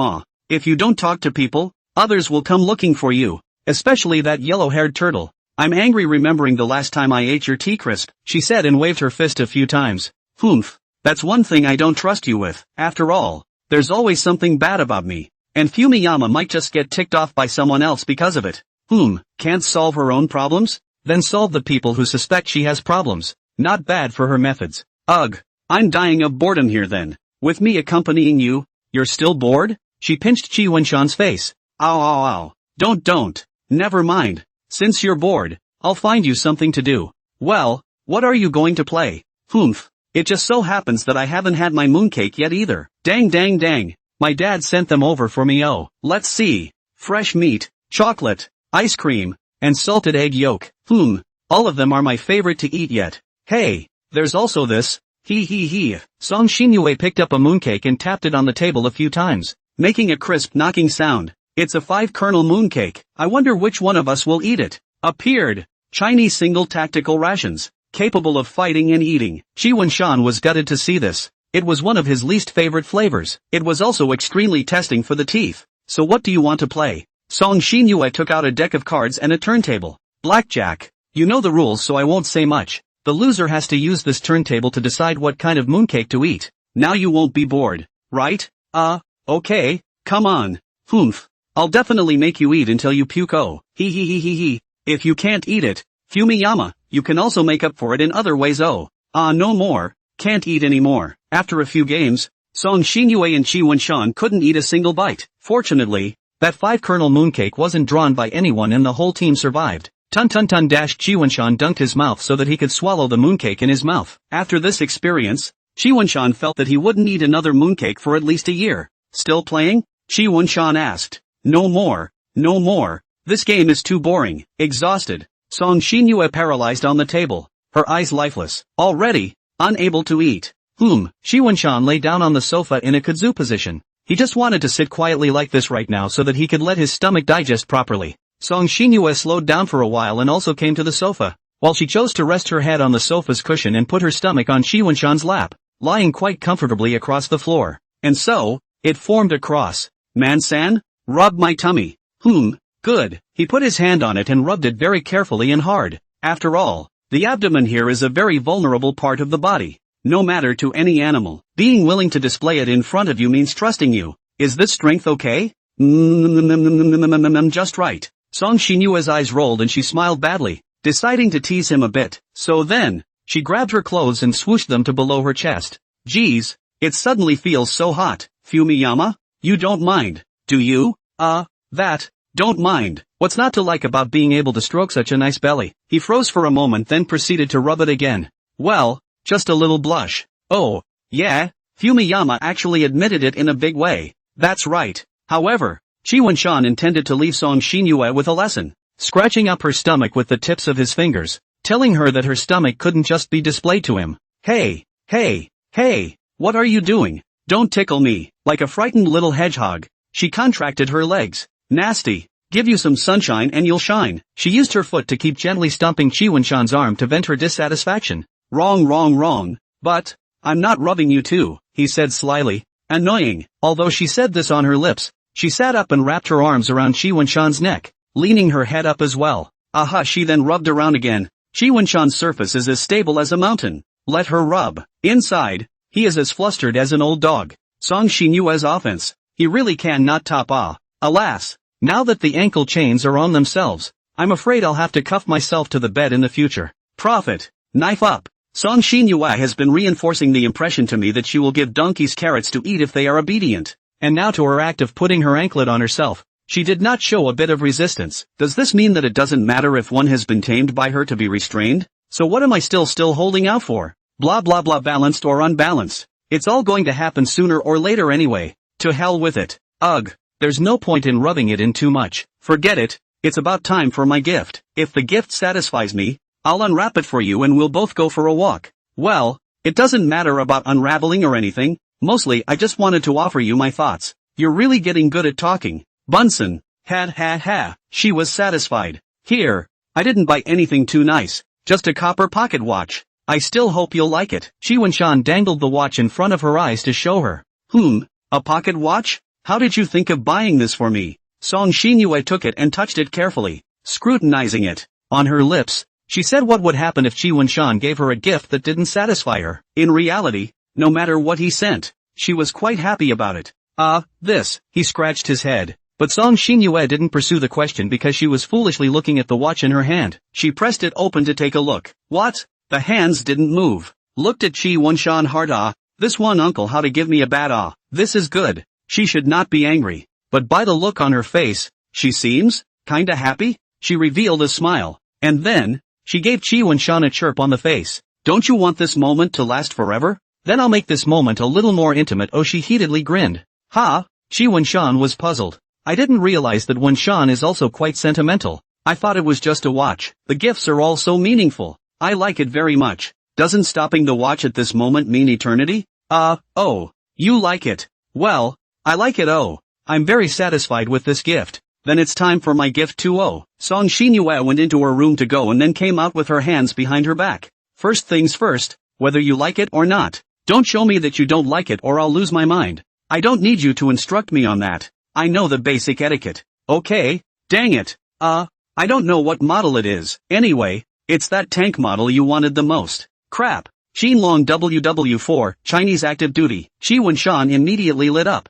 This was his favorite tank. Bar none. This model also seemed to be a limited edition product on the National Day. Oh my god. This gift is really too valuable. Chi Wunshan's like is almost overflowing from his face. For those of you who play Gundam, imagine how you'd feel if a girl gave you a Gundam action figure that you've been in love with for a long time. Humph. Are you that happy about it? Chi Wunshan ignored Song Xinyue's boomerang and played with the tank with great interest. Ho! The turret can still turn. How did you know I like this? There was a light in his eyes. Aha nah, remember the last time? It was that time in Nanshan Park. I took your cell phone and saw this in your shopping cart collection. But the original one wasn't well made. So I had someone go to the capital to buy one. Thank you so much. I really too Mrs. Love it. Hey, Chi Wunshan thought of something, since she looked at my shopping cart. Well, didn't she also see something else? Her eyes cooled down. Earlier, it looked like you had some other stuff in your shopping cart. Sakurajima Mai, Yukino Yukishita, Fernina, Fujiwara Chikana, that sort of thing. She turned her anger to joy again, but it was a constant frown on her brow. Fumiyama, you really have a wide range of preferences, so many cute girls. You want them all. Ha? No. Those are but anime ones. I didn't buy them either. Well, no money. Humph. This old debt is finally settled with you as well. After releasing her previous grievances, she became refreshed again. She looked at Chi Wunshan's embarrassment and couldn't help but laugh. Look at how scared you are. Alright, I won't fight with you over this kind of thing. Really, it's obvious that you have me, but you still have to go see those. Yes. Xinyue, you're the best. However, Chi Wunshan's gaze returned to the tank, his eyes full of doting. Humph. Man, Song Xinyue shook her head. Alright, untie you. Accompany me to the rooftop to see the moon. Aha. After that, I just stayed with her, watching the stars, watching the moon, talking about everything from poems and songs to life philosophy. Well, it was really just looking at the moon, and with all the lights in the city, there were no stars to look at. It's kinda boring to just chat. It would have been nice to visit an eco-city on the second moon. There are already 7 eco-cities and 634 people living in this world moon. Well, that's a perfect end to a perfect day. Sleep. Chi Wunshan was sleeping in a daze, as if he felt as if there was something pressing on his leg. Whatever. Bunsan, you have to go to school today. Oh, hurry up and get up. Aha, didn't I set the alarm? He rubbed his sleepy eyes. What do you need that kind of thing for? Is it my wake-up service you're not happy with? Satisfied. I'll get up now. Well, the first official day of cohabitation. Well, it didn't really feel any different than before. After all, she used to be glued to her house every day. After eating breakfast, the two of them headed for school. On the road a burst of autumn wind blew by. Chi Wunshan also shivered. The leaves on the street were all starting to get a little yellow, so it was time to add clothes. Well, I guess I'll get my own fall pants from my parents tomorrow. Are you cold? Song Xinyue felt it through the hand she was holding. Nothing, my body just didn't get used to it all at once. You're going to have to get dressed properly tomorrow, you know? Don't let me rush you. Got it. After the Mid-Autumn Festival, it's time to start preparing for the cultural festival. This is also a very important event in Haicheng No. 1 Middle School. Ergo, it shows the school style, develops the students' characteristics and helps them grow in life. But what students value more, of course, is play. The cultural festival is organized by the student council. This year's election was undoubtedly won by Ji Muchong, so she is still in charge of the leadership. After spending one class period, Ziwenshan's class had a good discussion and decided on the activities and people in charge of the class. Wenshan, when school is over in the afternoon, why don't you come and help me come along to procure things? Zhao Jiuchuan was responsible for the service of the content of the event as well as the procurement. Oh, didn't ask. Song Xinyue didn't think it was okay. Oh, she directly covered Qi Wenshan's mouth. Oh, is Grand Duke Zhao short of manpower here? Then don't call my family Wenshan. Ho, really you have to come out and stick your nose into everything. And, what do you mean by your family? Wenshan. Ha, it's okay, you'll find out later. Aren't you short of staff? I'll find them for you. With that, she picked up her cell phone and opened WeChat to send a message to someone else. No, get your facts straight. What do you mean I'll know later? Wenshan? You too. Dare to interrupt, have you suffer at night? Hush, silence is golden. Song Xinyue stared at Qi Wenshan with fierce eyes and toppled his words back. Song Xinyue, you're still threatening him, aren't you? Don't be afraid. Wenshan, just say it. Ha, is that what you want to know? Well, then I'll be merciful and tell you. Fumiyama and I, she glanced outside, have been living together for what? Song Xinyue, what did you just say? Zhao Jiuchuan looked at her incredulously. Hi Xinyue, we're here. Hi, Jiuchuan-san. I heard that you need help in purchasing things.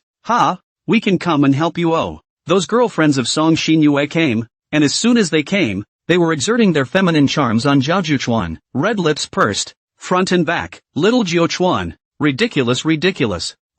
No, why are you guys here? Wait, I'll finish with her. Song Xinyue gave them a look, and those few people understood and clustered around Zhao Jiuchuan, talking and laughing before leading him out of the classroom. Zhao Jiuchuan was forced to leave under the duress of a bunch of boobs. Getting rid of this annoying guys puts me in a great mood. Song Xinyue hugged his arm and leaned up. You just can't see him talking to me.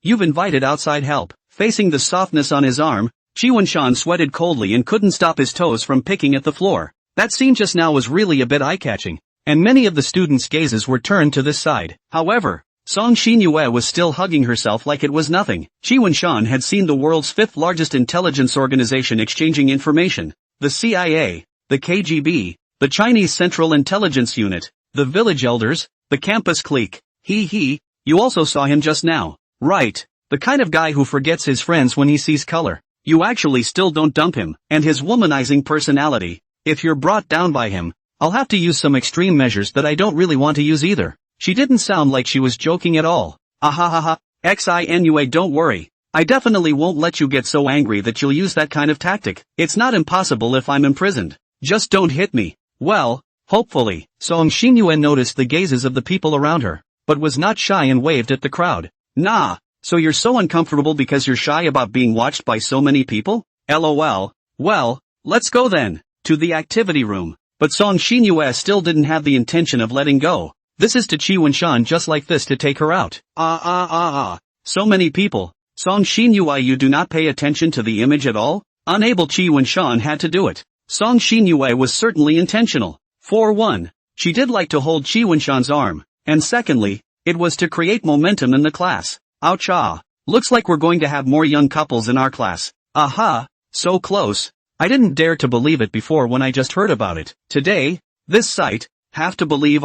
This is not. Just as soon as he went out, Song Xinyue heard the classroom inside the lively up. Humans have always been like gossip, let alone in a densely populated place like a school. The spread of gossip is even more rapid. A word passed around once is a rumor, passed around 100 times, 1,000 times as long as everyone believes it. It's the truth. Not to mention that it was a false statement that was about to come true. It was just an insurance policy she put on to convince the people eating it that it was a cooked meal. In case, after he used all sorts of means, Qi Wenshan is not willing to agree to words, although the chances are not great, but it is also necessary to be prepared for it. I have to make it foolproof between him and me. In the time left before the cultural festival, let me get this insurance policy all in place. Wenshan, I hope you make the right choice.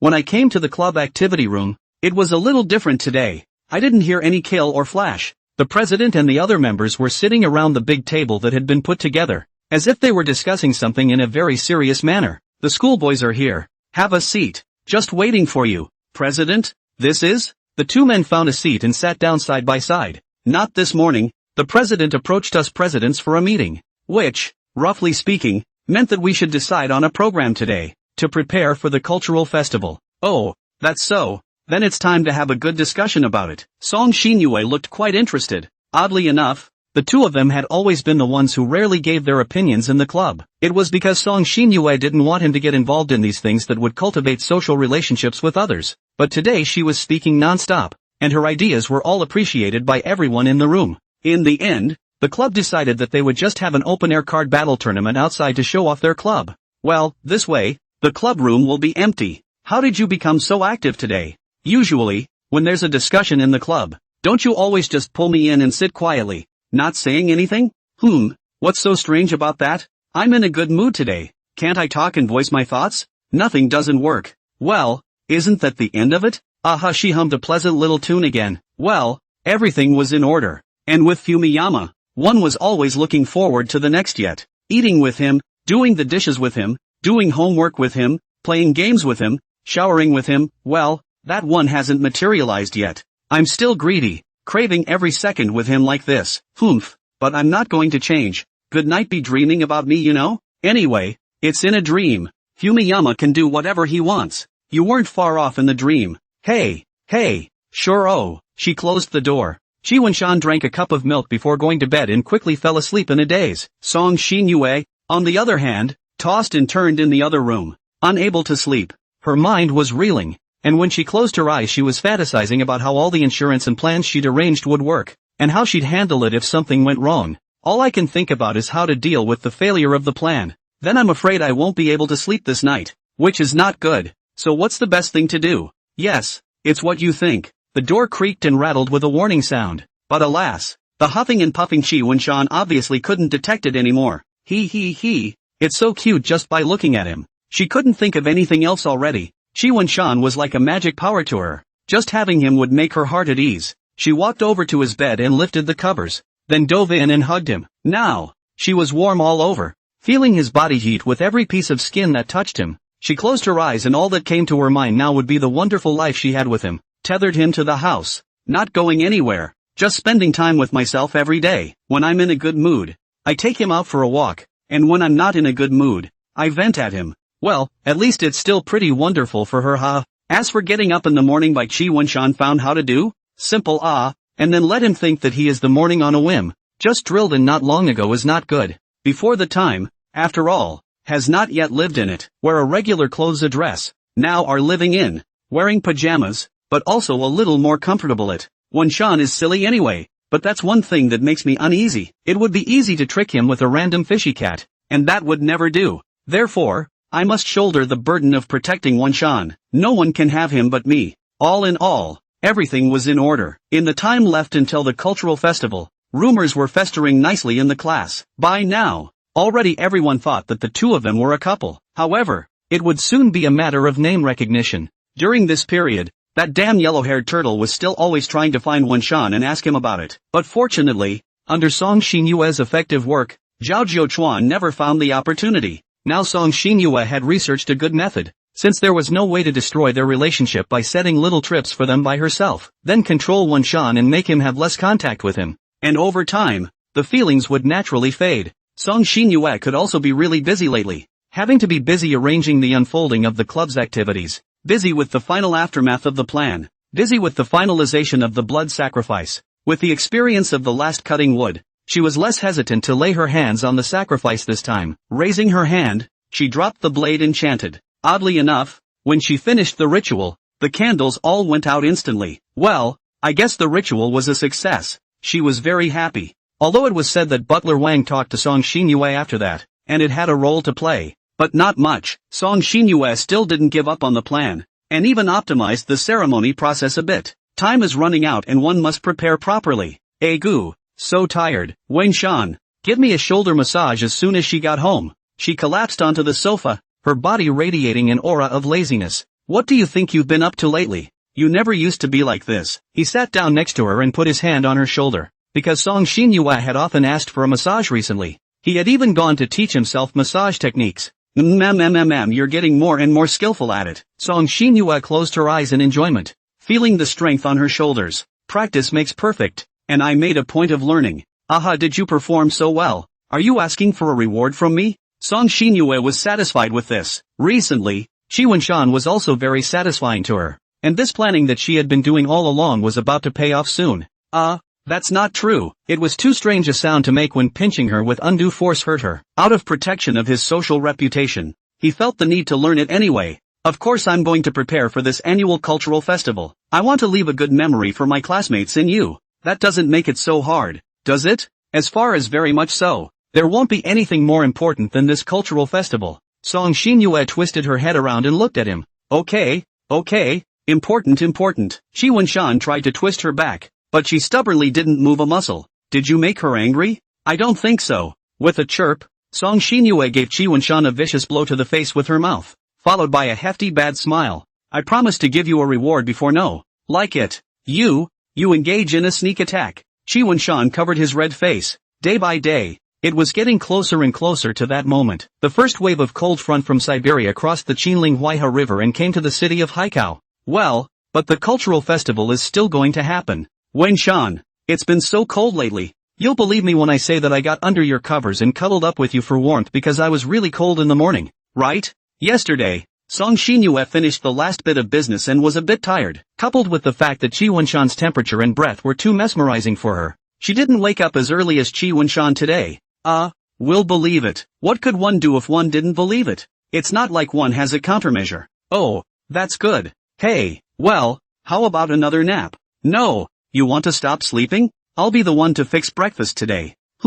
Good. It's just as well I'm going to stay in bed for a while, so I'll be obliged. She then pulled the covers up. Even if you live together, you share a bed. It's just, what's good to make yourself? Having been raised by Song Xinyue for a long time, and eating the breakfast she brought every day, Shi Wenshan had already lost the ability to eat breakfast. Or, why don't you just fry up a loaf of bread and eggs, squeeze some sauce on it, and eat it, for no other reason than simplicity? Okay, let's do it. It doesn't take long to do this. It's soon done. Shi Wenshan set it on the dining table, and brought 2 more boxes of milk, so he planned to go and call Song Xinyue. It's done. Come out and eat. Don't. I'm sorry. The comforter is too cozy. Song Xinyue expressed her refusal. Today is the first day of the cultural festival. Didn't you work your ass off for today? Hurry up and get up. That's what you called me.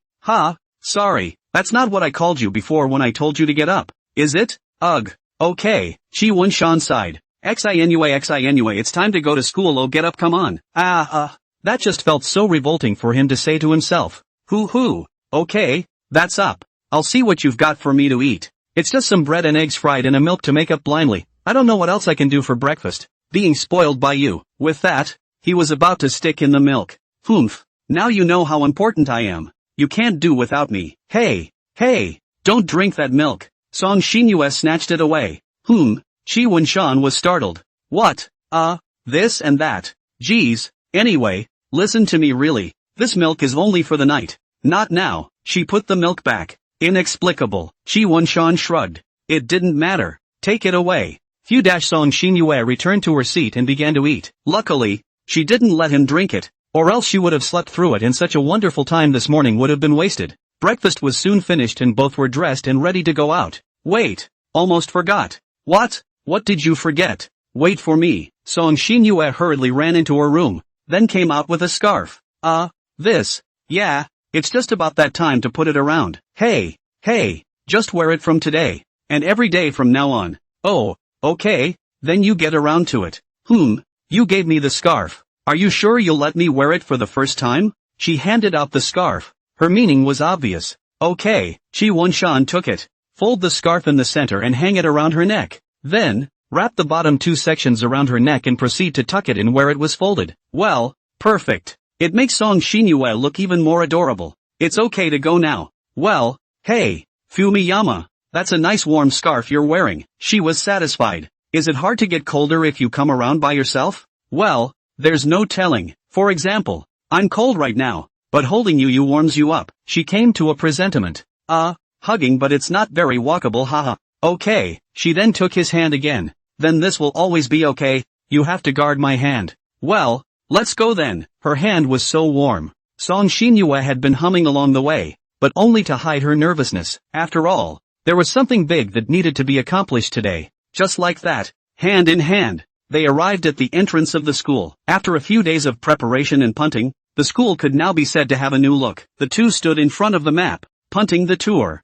Shan, an uninvited guest, arrived. Hi. He waved and was about to go over and say something, but the hand she was holding with wasn't letting him pass. Can I talk to him for a few minutes? Just a few words. I'll do it. She sounded so undeniable. Zhao Jiuchuan came closer, and looking at the clasped hands, and Shan's slightly helpless face, he probably knew something. You don't want to go find some pretty girl to hang out with, but you want to come in and be a light bulb? TSK, what a unique taste. What? You still want to block ours? Song Xinyue, don't keep hiding him from Shan, okay? Can't you just let me chat with him for a few moments? WeChat, you even forced him to delete it for me. Oh, you want to catch up with your buddy? I can now. I'll pick a time for you two to have a good chat later. Is that okay? He looked at Shan. Shan squeezed his eyebrows to try to express something, and Zhao Jiuchuan tried to decipher it. However, Song Xinyue noticed and then pinched Shan's thigh. Ow! Shan screamed miserably. Oh bayo. She gave Shan a smile.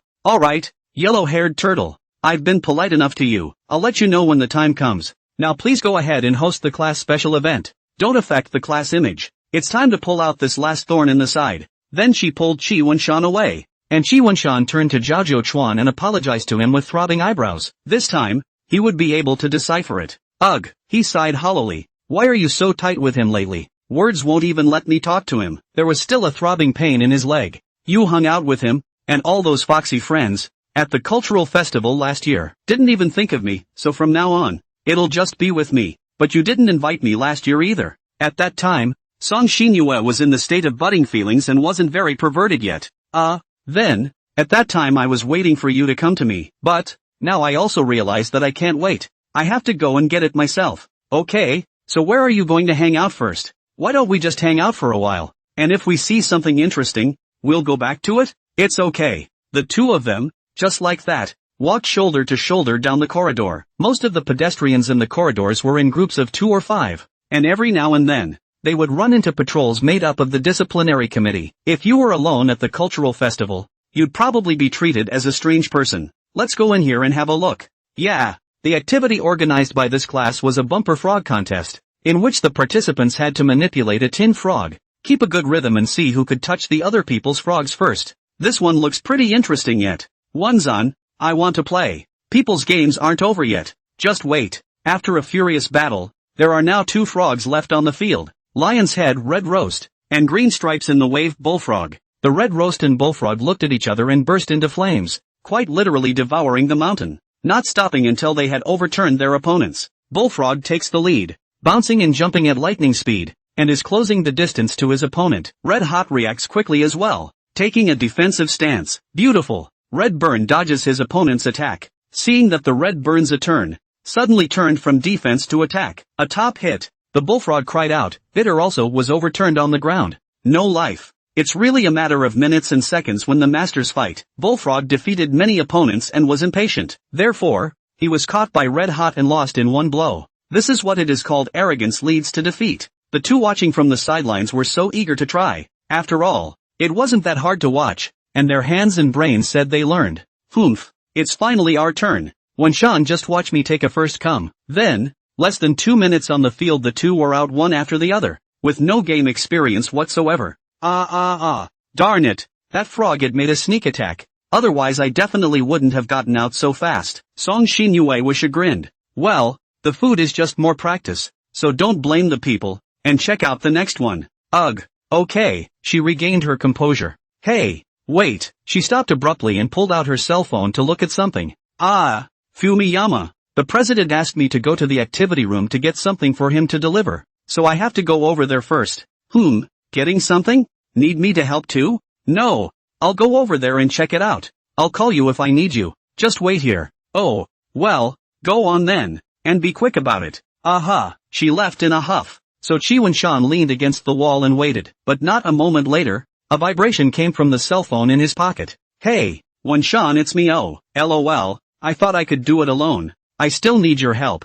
Come on. Oh, okay, I'll be right there. This time it was her turn to wait for him. Shan quickly arrived at the door of the clubroom and put his hand on the doorknob. For some reason, he had a strange feeling as if something would happen when he went in. His body was giving one last warning. With trepidation, Chi Wunshan twisted open the door and stepped inside. Xin Yue? Xin Yue? When he went in, it was empty, not a soul in sight, much less Song Xin Yue. He gulped, inexplicably uneasy. Suddenly someone grabbed his hands, and then, there was a coldness. Chi Wunshan wanted to jerk his arms, and realized that his hands had been handcuffed. He probably understood what was going on. Alas, the pot of soup was finally coming to a boil yet. Oops, you sold me a break. I was hiding behind the door. He, silly Fumiyama. I really don't have any defenses against me anymore. Song Xinyue went to close the door to the activity room and clicked it back on. Returning to Chi Wunshan, she hugged him from behind, followed by a sharp inhale.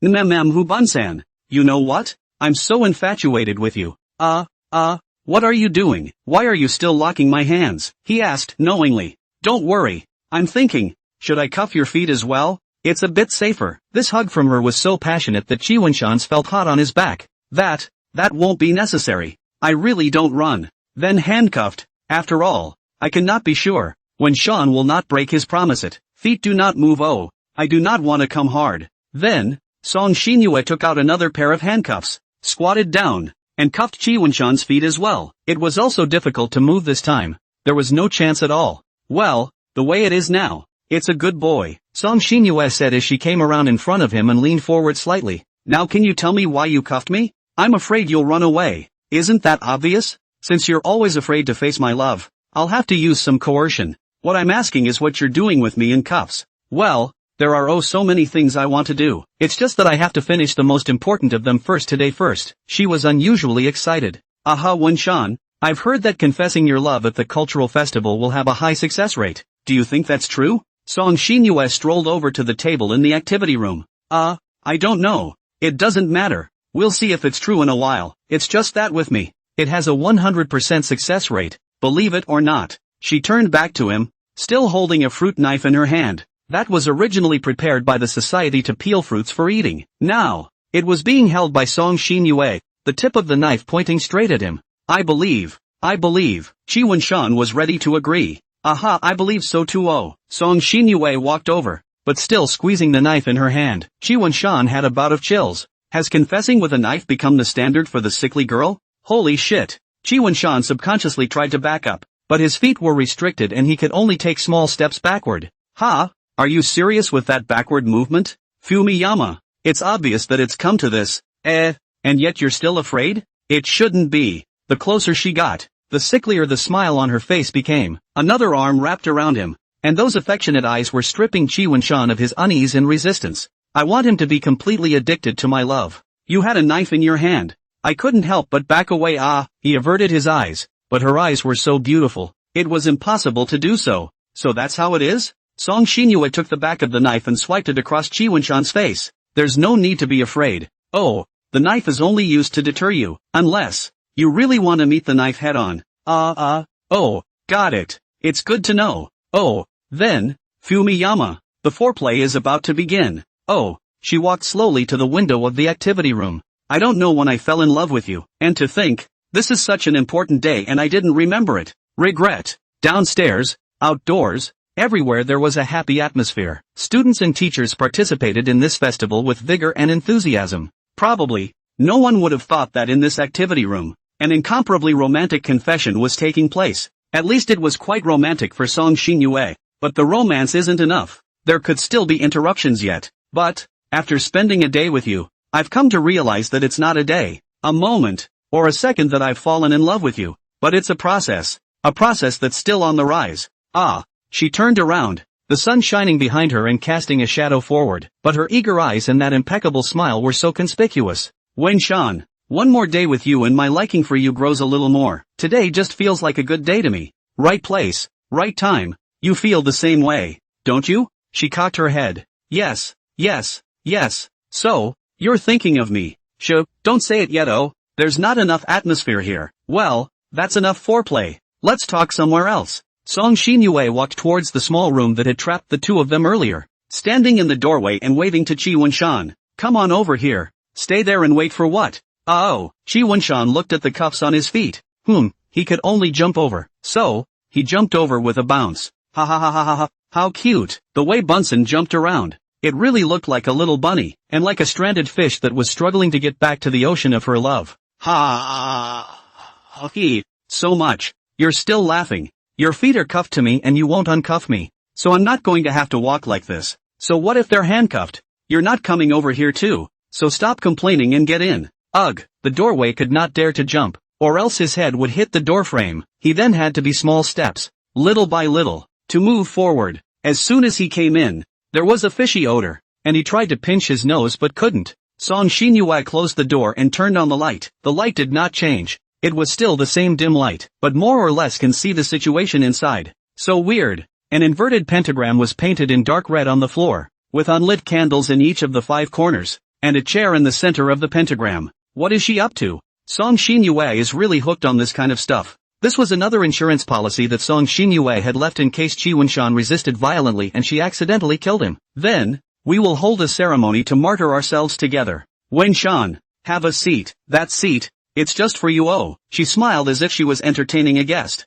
What are you trying to do with this? And all this stuff you drew on the floor? Those are just decorations. Don't be afraid to go over there. Don't be afraid to go over there. You're a big man. Do you want me to carry you over there? Okay. There was no way back for himself from the moment he pushed open the door. Qi Wenshan had to be a little bit of small steps to the chair and sat down. It also felt a little sticky on the soles of my shoes as I passed the red line. The paint didn't seem to be too dry yet. Well, that's good. Then she unlocked the door. One outside and one inside. Another insurance policy for her. This sickly girl is obviously super cute, but overly cautious. Now the world was quiet. There was only him and her here. So quiet that you could only hear each other's breaths. That familiar feeling came back. But Song Xinyue always felt that something was missing than the previous time. Well, the atmosphere is just fine now. There's no one to bother us. And we've got nothing but each other in our eyes. Ha ha ha. What a great feeling. Song Xinyue became excited. Qi Wenshan swallowed his saliva, and he was a little confused about what Song Xinyue was going to do. Confession does not need to be so fussed over. He really regretted buying that book in the first place. And even more so, he regretted that he didn't ask Song Xinyue the name of the book at that time. And then he didn't lend it to her. Ugh. It's just a shame that I still can't get back what I felt that time before. She sighed again. Which time? It's that time before when we were both accidentally put in here. That time. It really impressed me oh so much. She came closer and nudged his nose. It's just a shame that there's no way to create another beautiful accident now that the doorknob is fixed too. She shook her head and spread her hands again. But it's okay, because I'm going to create more good memories out of it with you. Fumiyama. There were those loving pupils again. And right now she was getting all excited. That's why I need you to accompany me all the time. Fumiyama. You must be willing to do the same, right? Yes. Aha, I knew it. Song Xinyue pursed her lips. Then, I'm going to announce something. Oh. Her heart was beating very fast at the moment. The arrival of this moment was really so exciting. The time, place, and people were all in this moment, and she would definitely be able to grasp it. Well, Wenshan, I like you oh so much. From the moment I said those 4 words, you've been my boyfriend both practically and nominally. She sat face to face on his lap. So you used to think of me as practically a male, He didn't have time to finish his sentence. Song Xinyue's soft and hot lips had already pressed up. Just the touch of a light kiss had already made each other's hearts beat. Well, used to think of it as a de facto boyfriend. Oh, for a moment, the lips parted. Song Xinyue exhaled a white breath, her face already very red. You're making another sudden, She wasn't satisfied yet. She kissed again. Qi Wenshan's brain was completely down, unable to process any more situations. He felt as if something was pressing against his teeth and was leaping to break through and break into his mouth. What to do? What do I do? Should I just grit my teeth and not let that thing in? Unfortunately, his brain couldn't give any orders. His mind went blank, as if there was nothing left in the world but her in front of him. He couldn't smell anything fishy anymore, but only the scent of dopamine. His heart also beat faster. Even though he had been teased by Song Xinyue so many times, he still couldn't carry it off in the face of her onslaught. He wanted to say something, but couldn't. So, enjoy it. He closed his eyes. Are there any parties who have kissed each other to share what it feels like? The author wanted to describe it in more detail, but was unable to do so due to lack of experience. The 2 of them gasped for air. That time just now, both kissed until they were a little short of breath, before Song Xinyue reluctantly parted. Unfortunately, the light was not bright enough to make the threads sparkle, which was a slight shame. Just staring at each other in silence, as if time had frozen. Ha ha ha ha ha ha. Song Xinyue broke the silence and laughed out. No, you, what are you laughing at? Qi Wenshan was shy. I didn't expect your face to turn red like this. How was it? Did you like the kiss? We gave each other our first kisses. Well, then I'm relieved. I thought of a lot of things to say just now, but after picking and choosing, none of them are as direct as the 4 words I like you. Fumiyama. I super like you. Got it. One more then. She kissed again, and without further hesitation, the shicast attacked his mouth straight away in another long and breathless kiss. Hoo 3 times, and you won't get tired of it, because it's you. With that, she was about to kiss again. Don't. Further kissing will be lack of oxygen, lack of depth. We are together. Should go to do something more meaningful. Right. Don't just kissing. Cultural festival. Go to have fun. Humph. Well, also, let's finish the final process again then. Song Xinyue got up from his lap and went to the table, taking out a piece of paper and a box of red sealing clay. Boyfriend contract. Take a look. Song Xinyue held it up to his eyes. He did his best to make out the words on it in the dim light. Well, it was much the same as the previous prospective boyfriend's contract, only with a bit more restrictions on himself and human rights violations. Finished reading? Can I make a comment or something about these terms? Oh no, she refused, dryly. Each clause is something I painstakingly thought out in order to ensure that your feelings for me will always be the same. Shan, if you can't accept it, you'll have to endure it. It's not that I can't accept it. I'm, okay, I'm fine with it. There was no use fighting her. It would be better to do it all on her terms and say no more temper tantrums. Well, that's obedient. Song Xinyue used her thumb to dip her thumb into the red seal, then pressed it down on the paper. Can you untie me now? No, I can't undo it until I've pressed you. Song Xinyue came behind the chair and found Qi Wenshan's thumb to dip it into the red color. Then, helped him press it down. Well, the contract goes into effect.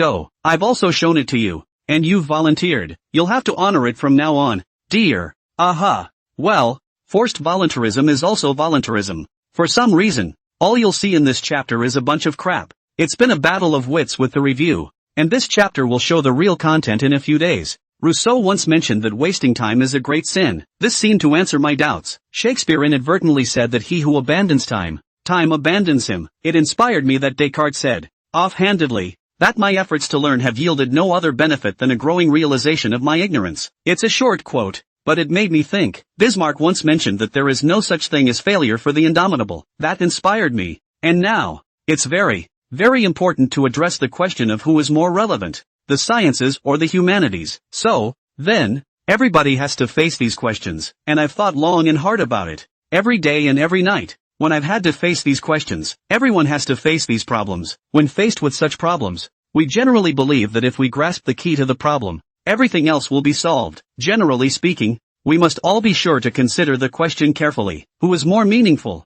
the sciences or the humanities? And how should they be realized? Understanding how science and the humanities are more meaningful is the key to solving all problems. Personally, the significance of who is more meaningful, science or humanities, is very significant to me. As Hybels once said, life is a school, where instead of good teachers being happy, good teachers are unfortunate. It inspired me that Bacon once mentioned that reading enriches, talks make one agile, and writing makes one precise. With these words in mind, let's also look more carefully at the question. With these questions in mind, let's examine who is more relevant, the sciences or the humanities. Everyone has to face these questions. In the face of such questions, I personally can't help but say that the question of who is more meaningful, the sciences or the humanities, is of great significance to me. We all know that as long as there is significance, then it must be carefully considered. And this is not all that important, but the more important question is, as Bismarck once said, that for the indomitable there is no such thing as failure. I hope that you too will appreciate this statement. Well,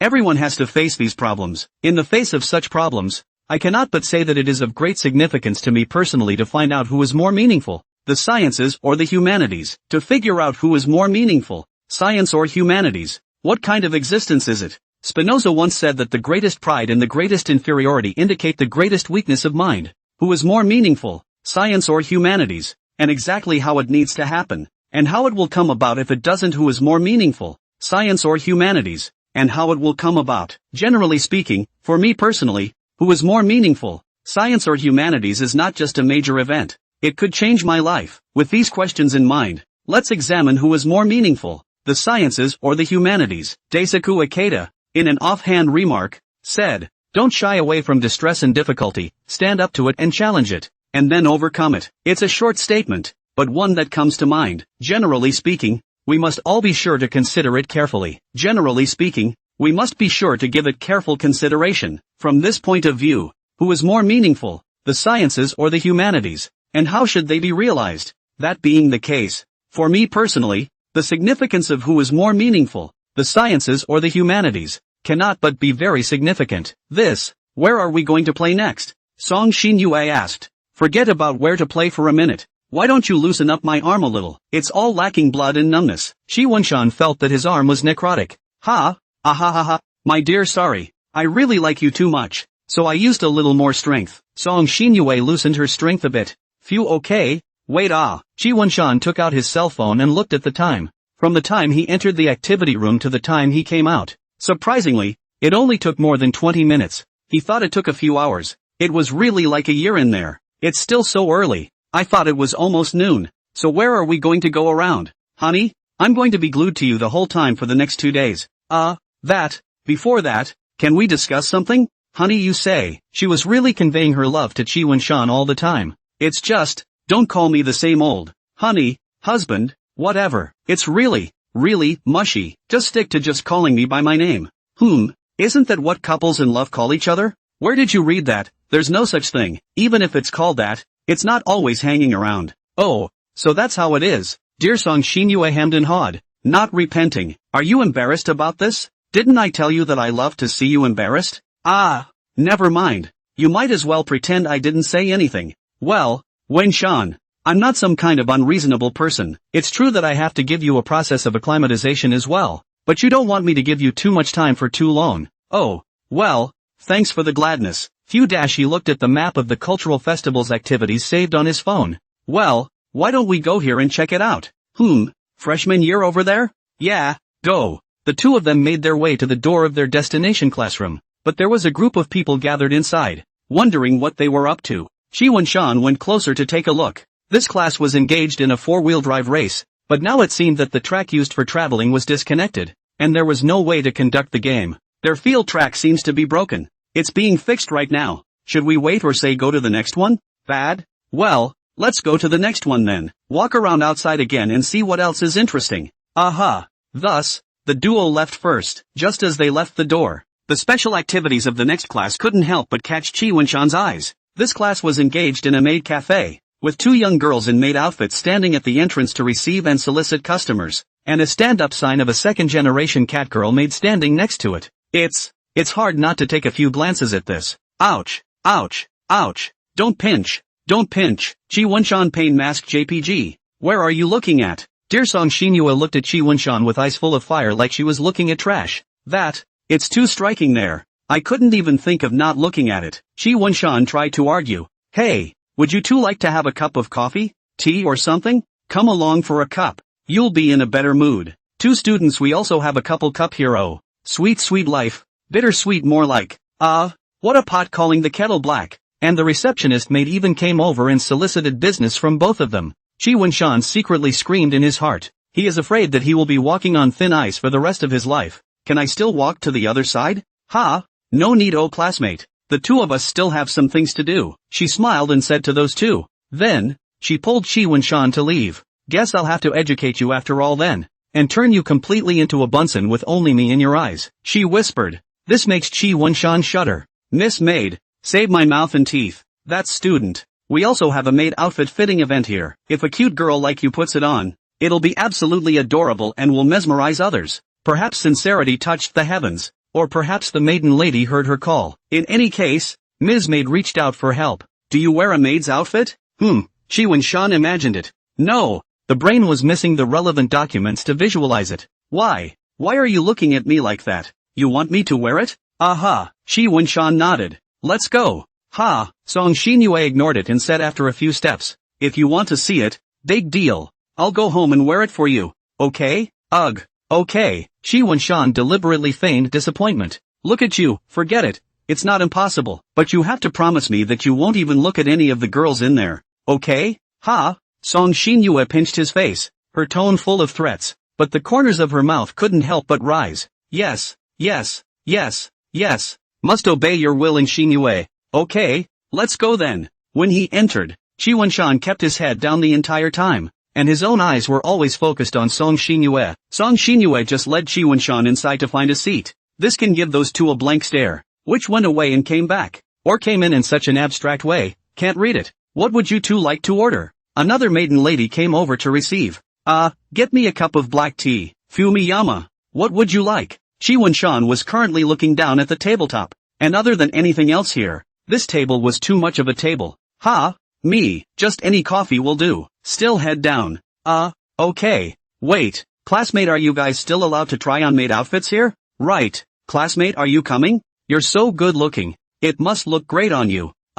Yeah. I'd appreciate it if you'd take me. Good. Then you come with me. Well, Vincent, you stay right here. Just like that. And don't raise your head. Yes, yes, yes. Don't worry. Only then did Song Xinyue go at ease. Qi Wenshan just lowered his head and waited. This felt so awkward. He adjusted his sitting position so that he didn't look so strange. I don't know how long it took. Right. But the coffee and black tea were served. Qi Wenshan remained motionless. Then he felt someone tapping his shoulder. Hey, hurry up and look. I have to return it when I'm done. Her voice carried. I'll be sure to plug some pictures in later when I get to writer level 2. Qi Wenshan twisted his head around and Song Xinyue, dressed in a maid's dress, pouted a little and crossed her arms, displaying it for him to see. So cute. He couldn't help but blurt it out. Cute? Is it really that good looking? Song Xinyue took a look at the outfit. And well, it seemed like it was indeed quite good. He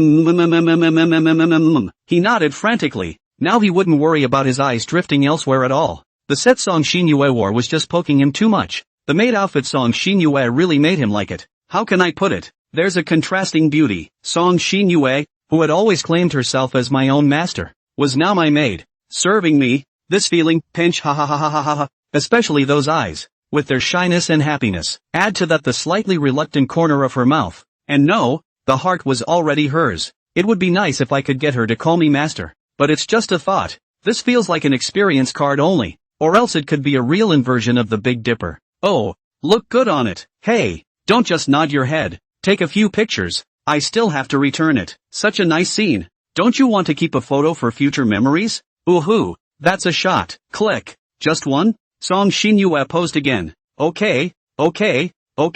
Shoot again. Click, click, click. It's taken. Come and take a look. Qi Wenshan looked at the photo. Ho! Someone who was so bad at taking photos himself could take such a good picture. These few photos made him collect. And he seemed to somewhat understand Song Xinyue's reason for collecting so many photos of herself. It was just that she was a bit more extreme, keeping photos of everything. Hey, it's not worthy of me. It's really photogenic. This is quite good looking. Wenshan, you have to cherish it for me. Yes. I must hold it as a treasure and think of it day and night. Give me the picture over in a moment. Oh. Song Xinyue sat down and picked up her teacup to take a sip. Seductive eyelashes. Sweet general mouth. It would be even better if Song Xinyue was given a cat ear headdress. Elegant. So elegant that he was in a bit of a trance watching it. Is this being mesmerized by me? Song Xinyue noticed someone's line of sight and ruffled her hair divinely. Aha. He nodded and took a sip of his coffee. Yeah, you actually admitted it honestly? I thought you were going to pretend you weren't looking at me. That's right. You should just say you like me. That would be too meaty. Hey, you're like this now. What would you do if I wore some more later? She had a wicked grin on her face. Ouch. What are you talking about? Qi Wenshan lowered his head to hide his shyness, but his eyes were not cooperating well and were still secretly glancing at her. We are together. Why are you still shy? Really? Well, this black tea is pretty good. You can look at it if you want. Do they sell iced tea? Okay, then I'll be polite. He raised his head for a moment and then lowered it again. Still ashamed. He himself was now afraid to be the most special one in the cafe. Not because of anything else. Just because there was such a lovely and elegant maid lady who provided him with shared table service. Others would surely be envious and jealous. TSK. Thought you could really get over it. Well, it's not a waste if you just look down at the table when I'm wearing it so easily. I'm going to get angry. When he heard the word angry, Qi Wenshan swished his head up quickly. Don't. Anger hurts the body. Don't dare. Then drink well with me, and then we'll go to the next place to play. Yes. The The two of them then enjoyed up the wonderful atmosphere of the cafe. And after they had sat down enough and finished their drinks, Song Xinyue went to change her clothes into classic skin. Go? He asked as he went over. Of course, it's hard to stay here. Ji Wenshan also had his head down when he left, and Song Xinyue pulled him along. The receptionist lady was even more puzzled. Was she dissatisfied with the drinks prepared? Why do you look downcast? Leaving the range of the cute girl, Ji Wenshan then raised his head and craned his neck. Oh yes, it suddenly occurred to me. Wenshan, do you think there are any manservant costumes? Song Xinyue asked as she hugged his arm. Ha? A manservant's outfit? That's something I've never heard of. Ji Wenshan sensed something was wrong. What are you doing? What for? Just a little curious. Who so? But then again, I was wondering if there really was. She gave Ji Wenshan a meaningful look. What are you doing? Of course it's bought on for you to wear. It's still more or less mismatched on me.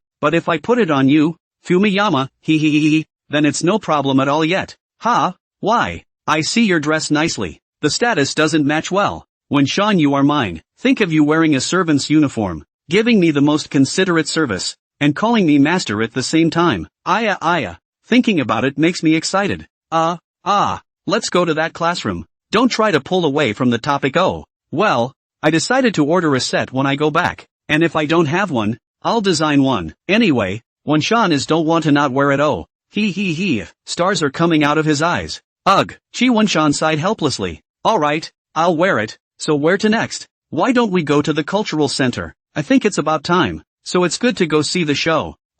Yeah. The two arrived in front of the cultural center, which now had posters of upcoming plays posted outside. There was the drama club's peony pavilion. Chang Ban put the play Mr. Do, the rest were class submissions, ranging from acting out classic plays, like Thunderstorm, to homemade comedy skits of the sort. Well, it's always fun to watch, right? And there were quite a few people who came. After all, many of the performers were classmates and friends, so how could they not come for a drink or something? The two of them found a spot a little further back in the center and sat down side by side for an excellent viewing experience. Gee, I didn't realize that this year's cultural performance could be homemade by the class. I can't wait to see what my few look like on stage. Grab a few ugly photos to make emoticons to mock them hard. That's a lot of bad taste on your part. It's okay, all our emoticons only circulate internally. It's not like they're out there. Look, someone's coming out. Some teachers came over to maintain order, or else talking about what to do are all there. A moment cannot be quiet. The lights dimmed and the actors began to come on stage. The first act was The Peony Pavilion, and the audience applauded enthusiastically, and some whistled, so it was clear that they were all quite enthusiastic. On the stage he also saw some familiar people. How can I put it? Never mind. They were all people who didn't come around anymore. Come to think of it, I'm still a bit lonely compared to Song Xinyue. The people who used to come and go in the past have gradually drifted apart for various reasons. Now the biggest thing is probably to say hello when you meet. With them gone, there seems to be and will be an empty spot in their own hearts. But there won't be anyone else to sit on it. Song Xinyue will help you fill your empty heart. Oh, like beautiful flowers, like water flowing years, like this, are paid with broken wells and decaying walls. The solemn and elegant singing came out from the stage in a leisurely manner, into the ears of everyone in the arena. Well, in fact, Ji Wenshan cannot hear a reason to. He did not have much research on kunku, also cannot understand people singing good. In short, it is quiet listening, occasionally heart like love, plum tree side, like this flower and grass by people love, life and death with people complain, then miserable no one read, to play an incense soul apiece, keep a rainy plum day. Looking at the way Song Xinyue was frowning tightly, she seemed to be immersed in the story. Just please don't substituting yourself into it yet. That's so touching. Wenshan, we're going to be together forever and ever, and you're definitely not allowed to leave me. She had a little tear in her eye, a Shiba, and was really substituting herself. Her arms around herself got tighter as well, and it was also really fortunate that she still had those 2 globs of chest fat to cushion herself, making that area even softer. But then again, the feel and touch was different in the end. What kind of weird stuff is going on in my brain? Go. Shibboleth thoughts get out of my brain quickly. Don't worry, Xinyue, you're so gentle and lovely, how could I possibly bear to leave you? He rubbed his head. Ji Wenshan inexplicably thought of the severed hand and winced, clearly having almost forgotten it cleanly. Shibboleth thought, who told you to kick me out? Well, it's about being very gentle with the people you like, and very disgusting with the people you don't like, and daring to love and hate, I guess. What? You ask then why she threatens you, binds you, even imprisons you? That's probably because at that time, you were the disobedient you, the one she didn't like, and all she had to do was banish this disobedient you and turn you into that you she liked. Not to mention the fact that what binds, what imprisons, in her eyes are actually things that have to be done for love, right? You're so nice, Fumiyama, so you can hold me tight too. Yes. Du Linyang's poignant love story pulls at the heartstrings, reflecting the rebellion against feudal rights. The peony pavilion ended, and the audience sent the actors off with a round of applause. After that, there were some more shows, and well, they were all still pretty interesting. Ouch, Song Xinyue stretched her waist. Wen-shan, I'm hungry. Well, isn't the Culinary Arts Club having a special club event outside? Come on, let's simply have lunch there. Yeah, let's go then. When we arrived at the club display area, there was a sudden burst of aroma. No one had been hungry before and hadn't been able to turn on the stove, but now there was a real revenge frenzy waving pots and spoons around. The slogan of their society is, "Conquer the world with food." Well, this doesn't look bad at all. Our classmates' handiwork feels completely unbeatable for cafeteria food. Chi Wen-shan and Song Xinyue took a meat and a vegetarian 2 plates of fried vegetables, and 2 bowls of rice to eat as a covered rice. After all, it's the one who's going to conquer the world. Chi Wen-shan mixed in some rice and ate it beautifully. Ha. So that's how it is? However, I don't have as big an ideal as they do. I just want to conquer one person and that's enough. It's you oh. Ha, she badgered up. What's the saying? To conquer a man, you must first conquer his stomach. Haven't you already conquered me today? Confessed my love and I said yes. Kissed and kissed you 3 times, and you're still not satisfied. Humph. That's just the beginning oh. Wen-shan, I'm not going to stop here. After all, there are still too many unknowns that will come out to hinder us, and I'll have to overcome them all. Her smile was slightly wry. Like right now. For example, I don't fight in the name of anything. She brought a spoon and used it herself. Chi Wen-shan probably guessed what she wanted to do. It must be to let me lick this spoon. Anyway, all tongue kissed, I do not diaphragm. Still engaged in indirect but I want you to eat with this spoon for no reason whatsoever. Fumiyama, and you'll have to, you hear. Chi Wen-shan did not wait for her to finish. Took the spoon too, and not on the rice. Just dry sip. To Song Xinyue are looking silly. Good, such a tasty spoon. You have to sip it well to clean it. With this one bite, I can dry down 10 bowls of rice. To prove that he wasn't bullshitting, he picked up the spoon and scooped up the rice and ate it. You eat slowly. Don't choke. This Chi Wen-shan a meal operation fierce as a tiger. To Song Xinyue whole will not. This obedience test was a little too smooth. Song Xinyue couldn't figure it out. Was this considered a success? With you Kuyan lubricating and sheltering for me, I definitely won't choke. Oh okay, I'll give it back to you. You don't mind me enough to use my used spoon, do you? Who said that? Bring it. It'll eat you up no. Seeing the incredulity and dismay in Song Xinyue's eyes, Chi Wen-shan secretly rejoiced in his heart. Well, practice had proven that this approach was effective. In the face of sickly bondage, escape will only be like the handcuffs that hold you. The more you struggle, the tighter the handcuffs, and will lead to faggots. Should not struggle. Not to give the sick girl will not be whole? Let her draw her sword and look around in bewilderment. Full of control is released, and can't hurt you again? Suggested to popularize to all the male leads of the sickly petite text. Of course, if she still wants to cut you, then you still have to run. It's not a sick girl, it's a pervert. If you don't run, you'll die? Song Xinyue also ate with relish also. Really fortunate that there is no epidemic, or this is completely the hotbed of the spread of the virus. Become the opposite of prevention and control. Seems like the meal is more delicious that way. She raised an eyebrow, rather teasingly, but when she looked at Chi Wen-shan again, she didn't blush and fawn as she thought. He was eating his meal like nobody else. Well, it's good that you like it. Song Xinyue felt as if she had punched cotton, and instantly deflated. Chi Wen-shan was too obedient, and he actually felt things are going in a strange direction yet. The afternoon after dinner, Chi Wen-shan went with her to experience quite a few of the class's special activities, which I won't go into here. What made Chi Wen-shan's impression deeper was the House of Horrors activity organized by a class. How can I put it? At least at first Chi Wen-shan still thought that he wouldn't be scared. After all, the so-called House of Horrors is nothing more than red cloth, skulls, ghost faces, paper filled with runes, and so on. Wen-shan, I don't dare to go forward.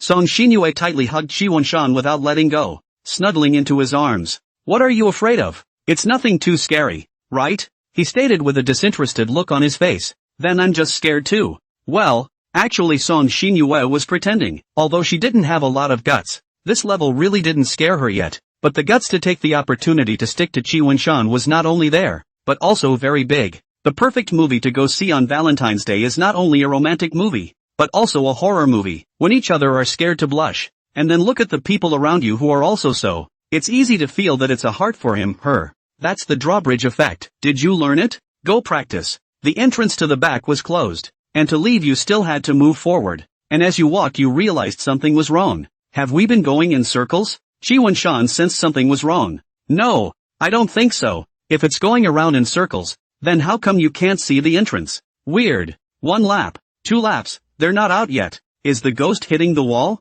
This is. Chi Wenshan got a little scared. Ha? No, it's not. Also, isn't everything here fake? Song Xinyue's mind read up on the various bizarre events she'd seen in the past, and she suspected that right now she and he were just trapped in this circular space. She was also a bit scared. After all, those who entered such a place, their little lives were mostly unsafe. She herself had only been with him today, and there were still so many things she hadn't done yet. Wenshan, you're still with me, aren't you? Her voice trembled a little as she spoke, her hands gripping his clothes tightly. I am. Chi Wenshan sensed her fear. Can we walk out of here? I'm afraid. What are you afraid of? No, it's fine. Guess, it's just some kind of trick this class is up to. Let's go. A few more laps and maybe we'll get out. Oh, well, you'll have to hold on to me then. Oh, what's with this atmosphere like a life and death parting? Song Xinyue made up her mind. If she really couldn't get out, she would simply do what needed to be done here with Wenshan,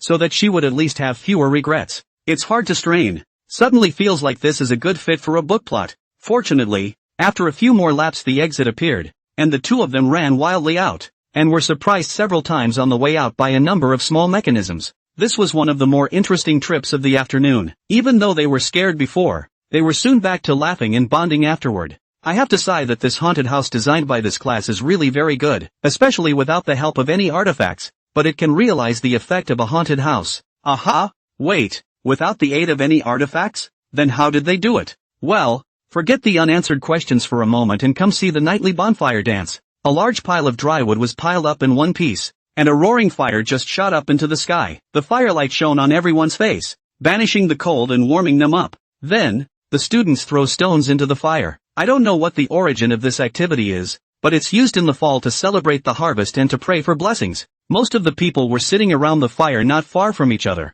sitting on the ground, talking with their friends and classmates.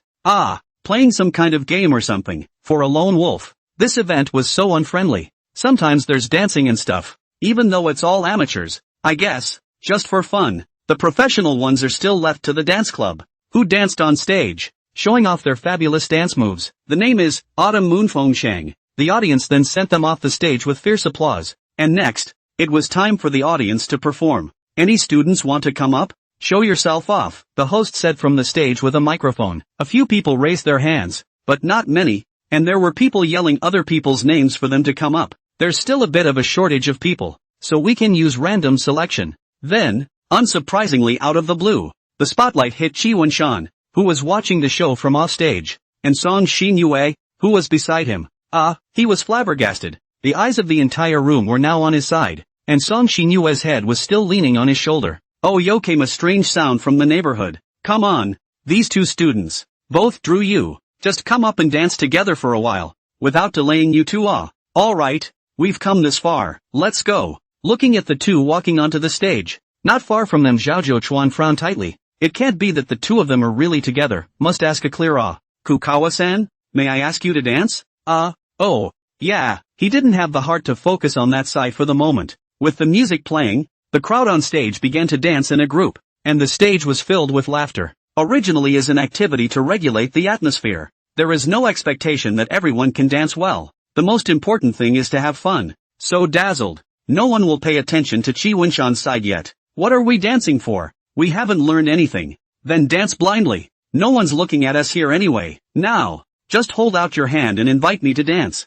Oh, Chi Wenshan stretched out his hand in an inviting gesture, while Song Xinyue put her hand up very elegantly. How do I jump? I've seen some tango dances, although the music doesn't match. Do you want us to try? Despite what she said, Song Xinyue pulled Chi Wenshan over with a push of her arm and hugged him with her other arm. Ouch! Okay, come on then. Tango child is to trip to walk. 3 steps an inch 2 turn back. Both of their footsteps are very rusty. And from time to time also feet tripping. That's awkward. Talk and concentrate on your feet. Hey! With a slip of the tongue, Chi Wunshan fell, incidentally pulling Song Xinyue down on top of him. The people on stage noticed here and laughed even more. But it couldn't be considered mockery. The people beside them rushed over to help pick up the duo, and both of them smiled helplessly in embarrassment. Well, what about making a fool of myself in front of so many people? So much for a slightly flawed end to the first day with Fumiyama. But it was fun. Since I can't figure out what's wrong with what I wrote, I'm going to post it in the next chapter so I can mark the problem twice more and readers can just read the next chapter. There are too many stands to bear the storm. Too many flowers are facing the blizzard wind and rain attack. Too many islands are swallowed by the huge waves at the bottom of the sea. The barge of destiny. Who is the master of the sinking? The flower of life. And how to bloom. With all the questions about life, I embarked on a journey of destiny depicted by the writer. First I stepped into Mr. Qin Zhongshu's siege of the city. Those outside the city rushed in. Those established tried to rush out. Besieged city describes to us a series of pictures of the lives of a large group of intellectuals who returned from their studies in the 1930s and 1940s. In the background of that miasmatic society, people lost their conscience, became numb and secular, and lost the direction of life and the courage to fight against destiny. And Feng Hongjian is a good example. He was driven by life, had to enter a walled city, although the desire to get out of a walled city, but because of the commitment to fate, time and again to choose to escape. So that he is trapped by the city. In the last chapter of the book, Sun Rujia is annoyed with Feng Hongjian and shouts out, "Coward! Coward!" Is the best thing that can be said about him? Wang Guozhen said, "Escape is a sinking of the will and a betrayal of faith." Feng Hongjian's one-dimensional escape reveals to us that, in the face of fate's trickery and life's injustice, we should be full of faith, never give in, and bravely fight against fate. Otherwise, we will be like Margaret Gautier, the camellia woman under Dumas, who, though pure in heart, ultimately died a miserable death because she succumbed to fate. Secondly, Mr. Lao Shi will make us into another cultural hall. Camel Xiangzi. Xiangzi has the rural people's unique simplicity, tough character traits, his self-esteem, self-improvement, hard-working. The biggest dream is just to have a car of their own, but fate has always let him suffer again and again, hope again and again dashed. The first time he saved money, from the teeth of the money to buy a car, but the good times do not last long. His car was taken away by the soldiers, the face of setbacks and tribulations. Xiangzi was not intimidated by it. He also tried to resist, but the second time, the car has not yet been purchased. The money was extorted by the Sun detectives. He was annoyed, but still cannot do anything about it. And the third time to finally get married to the tigress to buy a car. But the fate of the once again play a trick on him. The tigress died in childbirth. The tigress had to sell the car. Xiangzi had to sell the car to bury tigress. The experience of buying a car 3 times made Xiangzi physically and mentally exhausted. And eventually Xiangzi lost his confidence and courage to fight against fate and raised the white flag to fate. He became numb. From a hard-working and strong people completely reduced to a self-loathing walking corpse. We can no longer see that stubborn and a little cute Xiangzi.